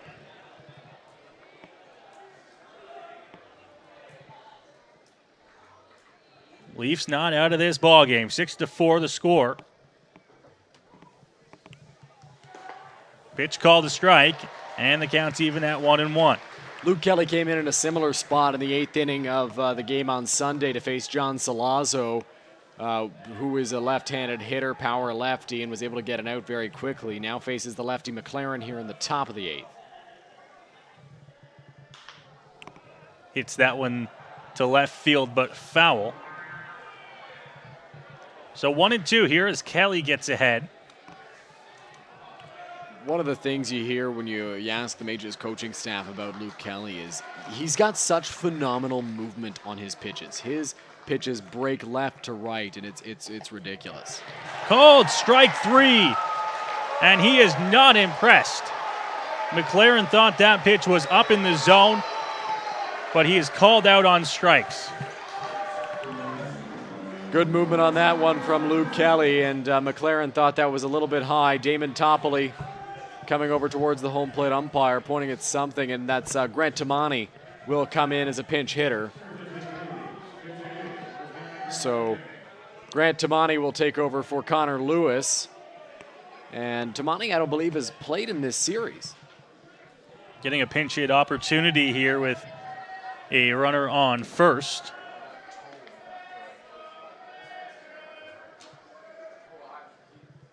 First pitch called a strike as Kelly able to get ahead of Tamani here, and it's 0-1.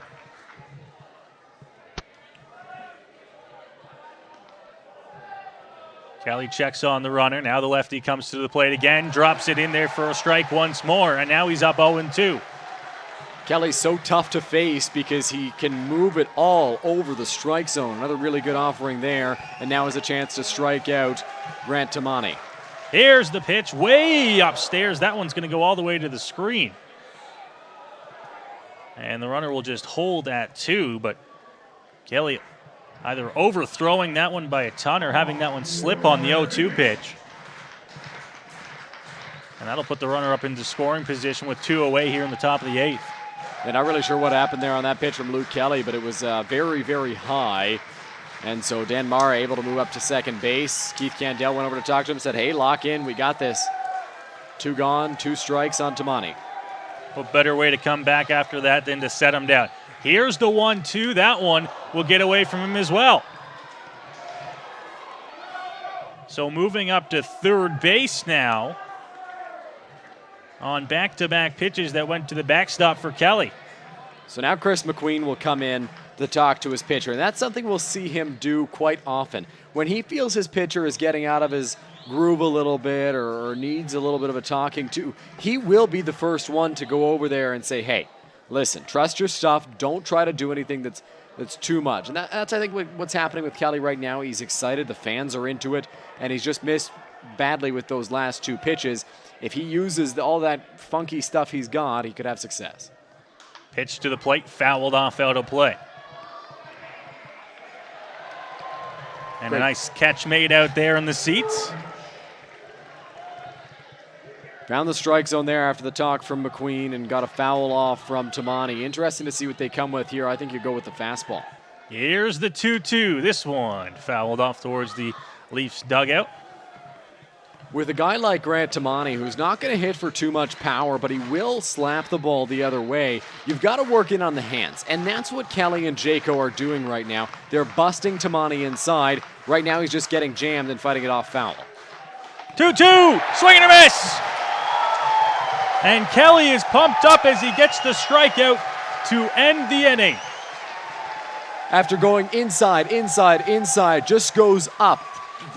It's in the middle, but it's up, and he got a swing and a miss from Grant Tamani, whose eyes lit up when he saw that pitch coming in. A great job by Luke Kelly coming into the ball game after the home run, and then getting a couple of outs and doing a great job for the Majors to ensure that they go into this bottom of the 8th inning with the lead.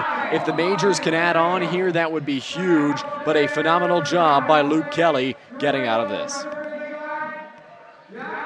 So Kelly gets out of the 8th, and the Majors will head to the sticks here to try to add some insurance before the 9th, leading by a score of 6-4. Lions back out there for Toronto, and he'll try to keep the Majors' bats at bay if he can. Now, Lions had a very, very good bottom of the 7th inning. You got a line out, a pop out, and a ground out. So now he'll look to do more of the same as Evan Britt will dig into the batter's box for the Majors to lead off this inning. Looks like actually there's a pinch hitter, and that's Adam Philman off the bench. It looks like he's going to be coming in to face Lions out there on the mound. So Philman will get his first chance of this ball game. And has struggled a little bit lately. Wasn't in the lineup for Game 2 in Toronto. Was in the lineup for Game 1 here at Labatt Park. Struck out twice, and then was lifted for Julian Johnson, a pinch hitter. As we'll get you a look at the out-of-town scoreboard now. Bad news for Blue Jays fans. The Yankees lead 6-2 as they head to the bottom of the 8th inning. And the London Knights beat the Hamilton Bulldogs 7-2. So a good result for the Knights in the preseason, and not so great result as of right now for the Blue Jays as they face the Yankees. Jays in a huge playoff race. A homestand to finish off their regular season. Experts and people aside saying they need to win, well, at least 4 of 6, Dylan. 5 of 6 would probably do it. They need at least 2 or 3 against the Yankees. And it's not looking good in game 1, but here at Labatt Park, the Majors leading 6-4 as the pinch hitter Adam Philman takes strike 1. It's 0-1. Lions threw just 10 pitches in his first inning of work. Ready to go here on the 0-1 to Philman. That one catches the outside edge, and quickly Philman's down in a hole 0-2.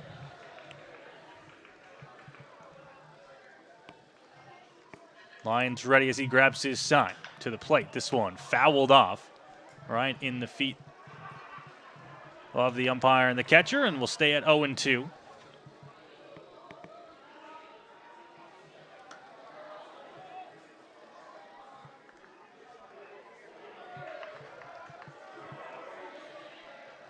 Here's the look from Lions to the plate. That one just off.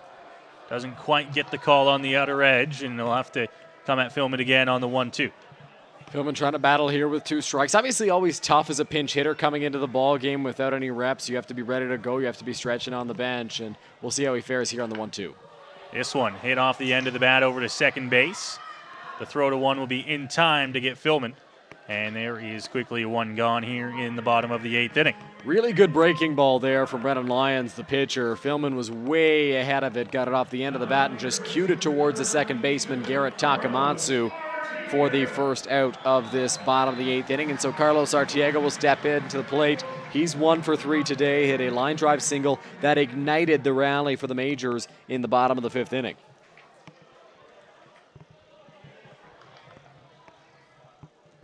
First pitch from Lions over, and Arteaga will foul that off to the right side. Noted first base coach Owen Boone with a nice play on that. Always seems to be over there whenever he's not pitching. Yeah, whenever he's at the ballpark and not pitching, he loves going over to first base. Grooming him for the managerial position in the future, possibly. This one hit on the ground, third base. Hop and throw over to 1 is in time to get Arteaga, and there are 2 gone in the inning. Good play there by Jonathan Salazzo coming in from third base, making a throw on the run. He actually wasn't really an on-the-run throw. He jumped up and threw it while he was still in the air. Good play. Good job by Jordan Castaldo handling what was a pretty hard throw from Salazzo, pardon me. He got a lot on it despite the fact that he was throwing on the run, and got the second out of this bottom of the 8th inning. So Lions going to look to go 6 up, 6 down through 2 innings if he's able to get McQueen here. So McQueen with 2 outs here in the bottom of the 8th, trying to start a little bit of a 2-out rally to add some insurance on to this 6-4 lead. Takes that first pitch inside, and it is now a ball and no strikes to the Majors leadoff hitter. Braden Farrington looks ready in the Majors bullpen. I believe it'll be his 9th inning. Stellar throughout the season he was. As McQueen swings at that one. Might have got a piece of it, but it's there for a strike, 1-1. Looked like he did get a piece of it, or at least it sounded like he did, and Justin Mara held on. Regardless of what the Majors can do here, it'll be a big top of the 9th when we get there. Here's the 1-1. Lines to the plate. McQueen swings at that one. Went around, and it's 1-2. We don't often see Chris McQueen take an awkward swing like that one was, but right there, good pitch from Lions. Just broke below the zone, and McQueen couldn't halt his swing, so now he's behind in the count, 1-2. Lions takes his time here to get the pitch he likes, and he's ready on the 1-2. Pitch to the plate. This one hit right back to him. He's got that one, and he'll take it over to first base in time to get McQueen. So that'll do it for the bottom of the 8th inning. The Majors go fairly quietly, and we will go to the 9th here at Labatt Park, with the Majors holding on to a 6-4 lead. Trying to close it out here when we come back. You're watching Game 3 of the IBL Finals on Majors TV.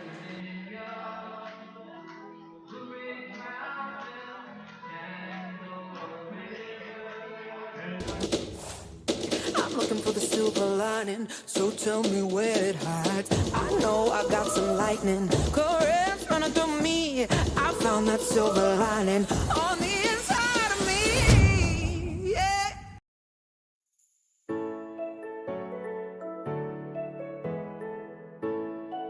Welcome to Modern Health and Performance. The MHP team here provides patient-centered care custom to your needs. One-on-one treatment, assessing and treating the cause. Get back to doing what you love. Offering chiropractic, physiotherapy, massage, and custom orthotics. Our team is here for you. Book your appointment online today. New patients always welcomed.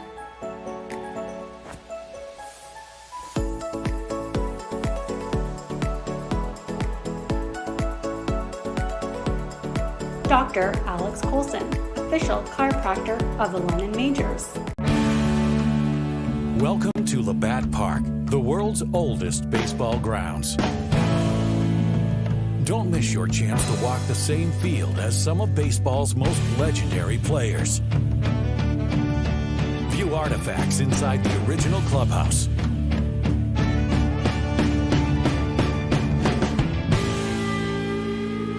Book your tour at labattparktours.ca.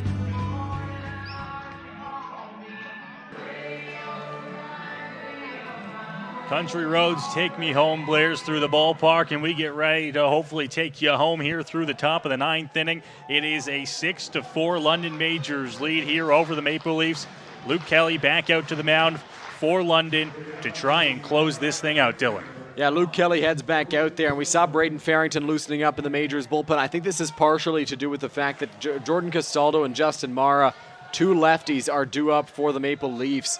And I think perhaps they might let Kelly finish the game and face Sean Riley if he's able to get the first two outs. But if one of these guys gets on, expect Farrington to come in to face the righties.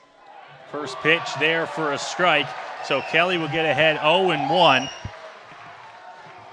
Castaldo not liking that call. Looked like it had some movement and did catch the inside corner of the plate. That's why Kelly's so tough when he's out there. Kelly ready on the 0-1. This one called a strike as well, catches the outer corner. Castaldo is not happy at the plate and visibly upset. When Kelly's on, he's going to frustrate you because his pitches will move all over the strike zone, and that's exactly what he's done here against Castaldo. 0-2 here for Kelly against Castaldo. Fouled off. Castaldo can battle on 0-2. Former batting champion of the league, of course.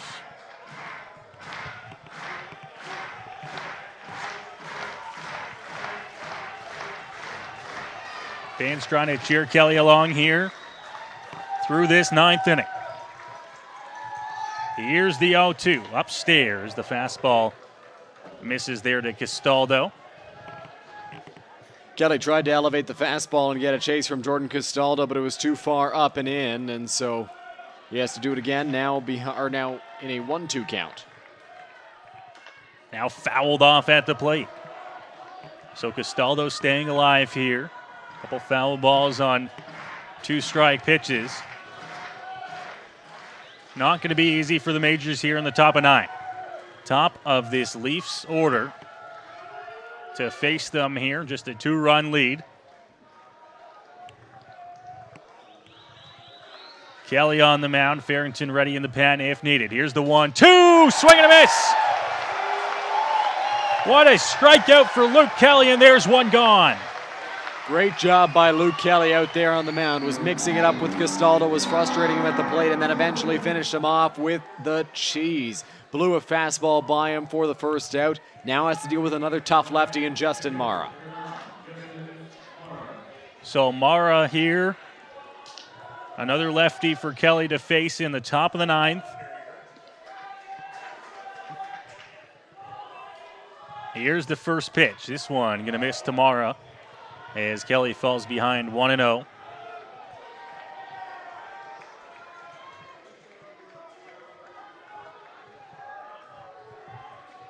Dangerous hitter Sean Riley on deck. 1-0 delivery upstairs. And he'll fall behind 2 balls and no strikes. You certainly want to make sure whatever you do here, you can get Mara, because you don't want to face Riley with a man on. No, you don't, and that might be the end of the night if there is a man on for Sean Riley, but we'll see what Rube Channerdat opts to do. 2-0, swing and a miss. Mara looked like he was right on that one, but he swings through it, and it's 2-1. He may have been right on it timing-wise, but the fact that that pitch moved the way it did, it looked like it may have been an off-speed pitch from Kelly. Whatever it was good, and it generated a swing and a miss. Here's the 2-1. This one hit hard, and it's going to be into right center field. This one's going to roll all the way to the wall. Mara's going to jog into second base with a 1-out double, and that'll bring the tying run to the plate here in the 9th. So runner in scoring position now in the 9th inning, and Sean Riley's big bat will saunter into the batter's box as Braden Farrington getting loose now in the bullpen. He wasn't throwing to begin this inning, now loosening up a little bit. Rube Channerdat standing on the sideline, but it looks like he's going to take a couple of steps back perhaps and allow Kelly to face Riley, who is the tying run. There is a runner in scoring position. Tough spot for Kelly to pitch out of. And correct me if I'm wrong, Dylan, I don't think Kelly's faced Riley before. I don't believe he, there may have been maybe one game. Very briefly, but you take your chances here on a guy that's still fairly fresh as opposed to bringing Farrington, as there's a swing and a miss from Riley, who was trying to send that one into the Thames.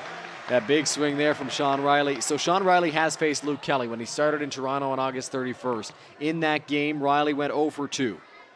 So Rube Channerdat hoping that Kelly can come up with another 0 for here against Sean Riley. He's got a big 0-1 count coming. Pitch to Riley in the dirt. And it'll even the count up at 1-1. Tempted him with a pitch up and got a swing and a miss. Then tried to go below the strike zone, but Riley would not bite. I think as dangerous as it may be, you may need to live up there against Sean Riley, because those will be the only pitches you get him to bite on, because he thinks he can drive them. Kelly to the plate. Riley will take that one low. Blocked by Jaco, keeps it in front of him. And it'll go to 2-1 now. And I mean, rightfully so. Riley has done this in the league for a long time. He's a big power bat, and if he sees a pitch up that he thinks he can handle, he will give it his 100% swing and try to send one into the Thames and take a giant hack at it just like he did on the first pitch. We'll see what Kelly opts to do here along with Hayden Jaco on the 2-1 to the big DH. Certainly taking his time out there, making sure they're on the same page. Here's the 2-1 inside to Riley. And the count will move to 3-1. And now here it gets interesting, because you don't want to give Riley anything too good on 3-1. You have the base open at first. Takamatsu on deck here for Toronto, and Farrington looks like he's ready in the bullpen.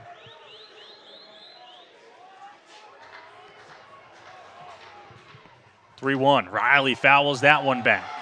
So they came at him on 3-1. He fouled it back to the screen, and now it's a full count to the Leafs' designated hitter. Very interesting to see what Luke Kelly will do here. That's a huge pitch for him, because if he loses Sean Riley with a walk, there's a very good chance that Rube Channerdat takes him out of this game. If he gets a swing and a miss here, perhaps a different story.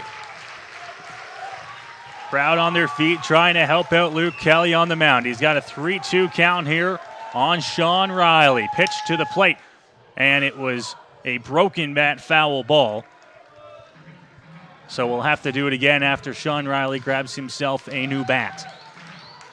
So Riley will walk over. Full count, 1 out. Good pitch from Kelly. Got in on Riley's hands. You can't give anything that he'll get extended on and perhaps turn around and drive out of here. So we'll see what Kelly opts to do here on the 3-2. 1 out. He's got time to think about it, because Riley needs to go over and get a new bat, pine tar that one up, and get ready to go. But I think you got to go fastball up and go just above the strike zone. Hope you get a chase from Riley. And if he does make contact, you want to be high enough that you can get a pop out.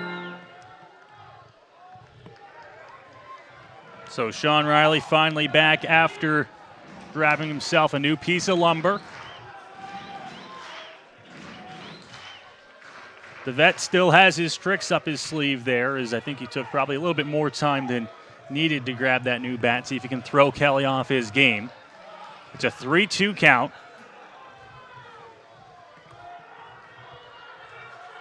Runner on second, one gone. Kelly grabs his sign into the set delivery. This one popped up. Foul territory. Arteaga running it down, and he's got it. 2 gone. Huge pitch there from Luke Kelly. Great play by Carlos Arteaga. But in no way are the Majors out of this yet. Garrett Takamatsu steps into the batter's box. Takamatsu has power. Takamatsu has the ability to drive a ball into the gap. Kelly has to execute his pitches here with 2 out in the 9th. Braden Farrington is ready just in case. So Kelly ready on the mound. Here he's got 2 gone. Pitch to the plate. Swing and a miss. 0-1 on Takamatsu. Good pitch there from Luke Kelly. Gets it up and in, and there's nothing they can do with it in that spot. Gets the chase from Takamatsu. The lefty comes to the plate. This one popped up, foul territory, and it will get over top of the screen and out of play. But Kelly's got himself an 0-2 count here, a strike away from ending this thing. Kelly has a chance to put Takamatsu away. We saw in the 8th inning at times he missed with that pitch in a big spot. He's got to zone in, understand that his movement is what has gotten him to this position, and try to get Takamatsu. Kelly ready on the mound. Pitch to the plate, just off. Good eye by Takamatsu to leave that one, and it'll move to 1-2. Kelly went with a fastball there. I think you come right back with it. If not, it better be a wipeout breaker. Here's the 1-2 from Kelly. Swing and a miss. The strikeout ends the ball game. Great pitch from Luke Kelly. Great outing for him, getting out of a couple of jams for the Majors. Doing a fantastic job tonight. All of the pitching staff. Eduardo Perez with a great first start in the Intercounty Baseball League. Nick Carroll came in, ran into a bit of trouble, so Luke Kelly comes in and executes perfectly, got out of a couple of jams, and then retires the side in the 9th inning for his first Intercounty Baseball League save. Offensively, it was the game of Humberto Ruiz. Ruiz went 4 for 4, had some big RBIs, including the go-ahead runs batted in the 5th inning, and he had that fantastic catch. So the London Majors hold on to win this ball game 6-4. The final score here on a chilly Tuesday night of Game 3 of the IBL Finals. But this crowd, man, were they into it tonight. They knew the stakes. They knew what was going on here. And they were cheering along all the way till that final out. And they hope that the London Majors can finish it off when they go to Toronto on Thursday. Listen, it was a bit of a smaller number than what we had seen in the past because it is a Tuesday night, and that's not your usual Majors game night here at Labatt Park. But the amount of fans that were here, I would say probably upwards of 1,500, near maybe 2,000. They were vocal, they were into it the whole time, and they really propelled this Majors team because every time that there was something that happened that was beneficial to the Majors, the crowd got right into it and was very eager to cheer them on, and they were loud. So the London Majors win here 6-4 in Game 3, and now they are just a win away from that first title since 1975. They've got to do it, and Dylan, they've got to do something they have not done yet this year, and that is win a game at Christie Pitts. Yeah, Game 4 goes at Christie Pitts on Thursday night, and it's a huge test for this Majors ball club. They had Owen Boone go on Sunday. The Majors, unfortunately, weren't able to come out with a victory in that game. I'm interested to see who they go with for Game 4 on the mound. Who starts that game for the Majors, and they have to do, like you mentioned, something they haven't done all year long, and that is beat the Toronto Maple Leafs in Toronto at Christie Pitts. It'll be a tough task, but if they want to win a championship without giving Toronto any sense of life, they're going to have to do it. So the Majors win 6-4 here. A final score which saw entertaining baseball, home runs, home run robbing catches, just about everything you could have asked for in this game we saw tonight. And the London Majors will head to Toronto looking to try and win that elusive title. From Noah Smith, Dylan Baker, Matthew Young, our cameraman, and the entire Majors TV crew, we thank you for watching with us tonight. And go Majors, go. See you on Thursday.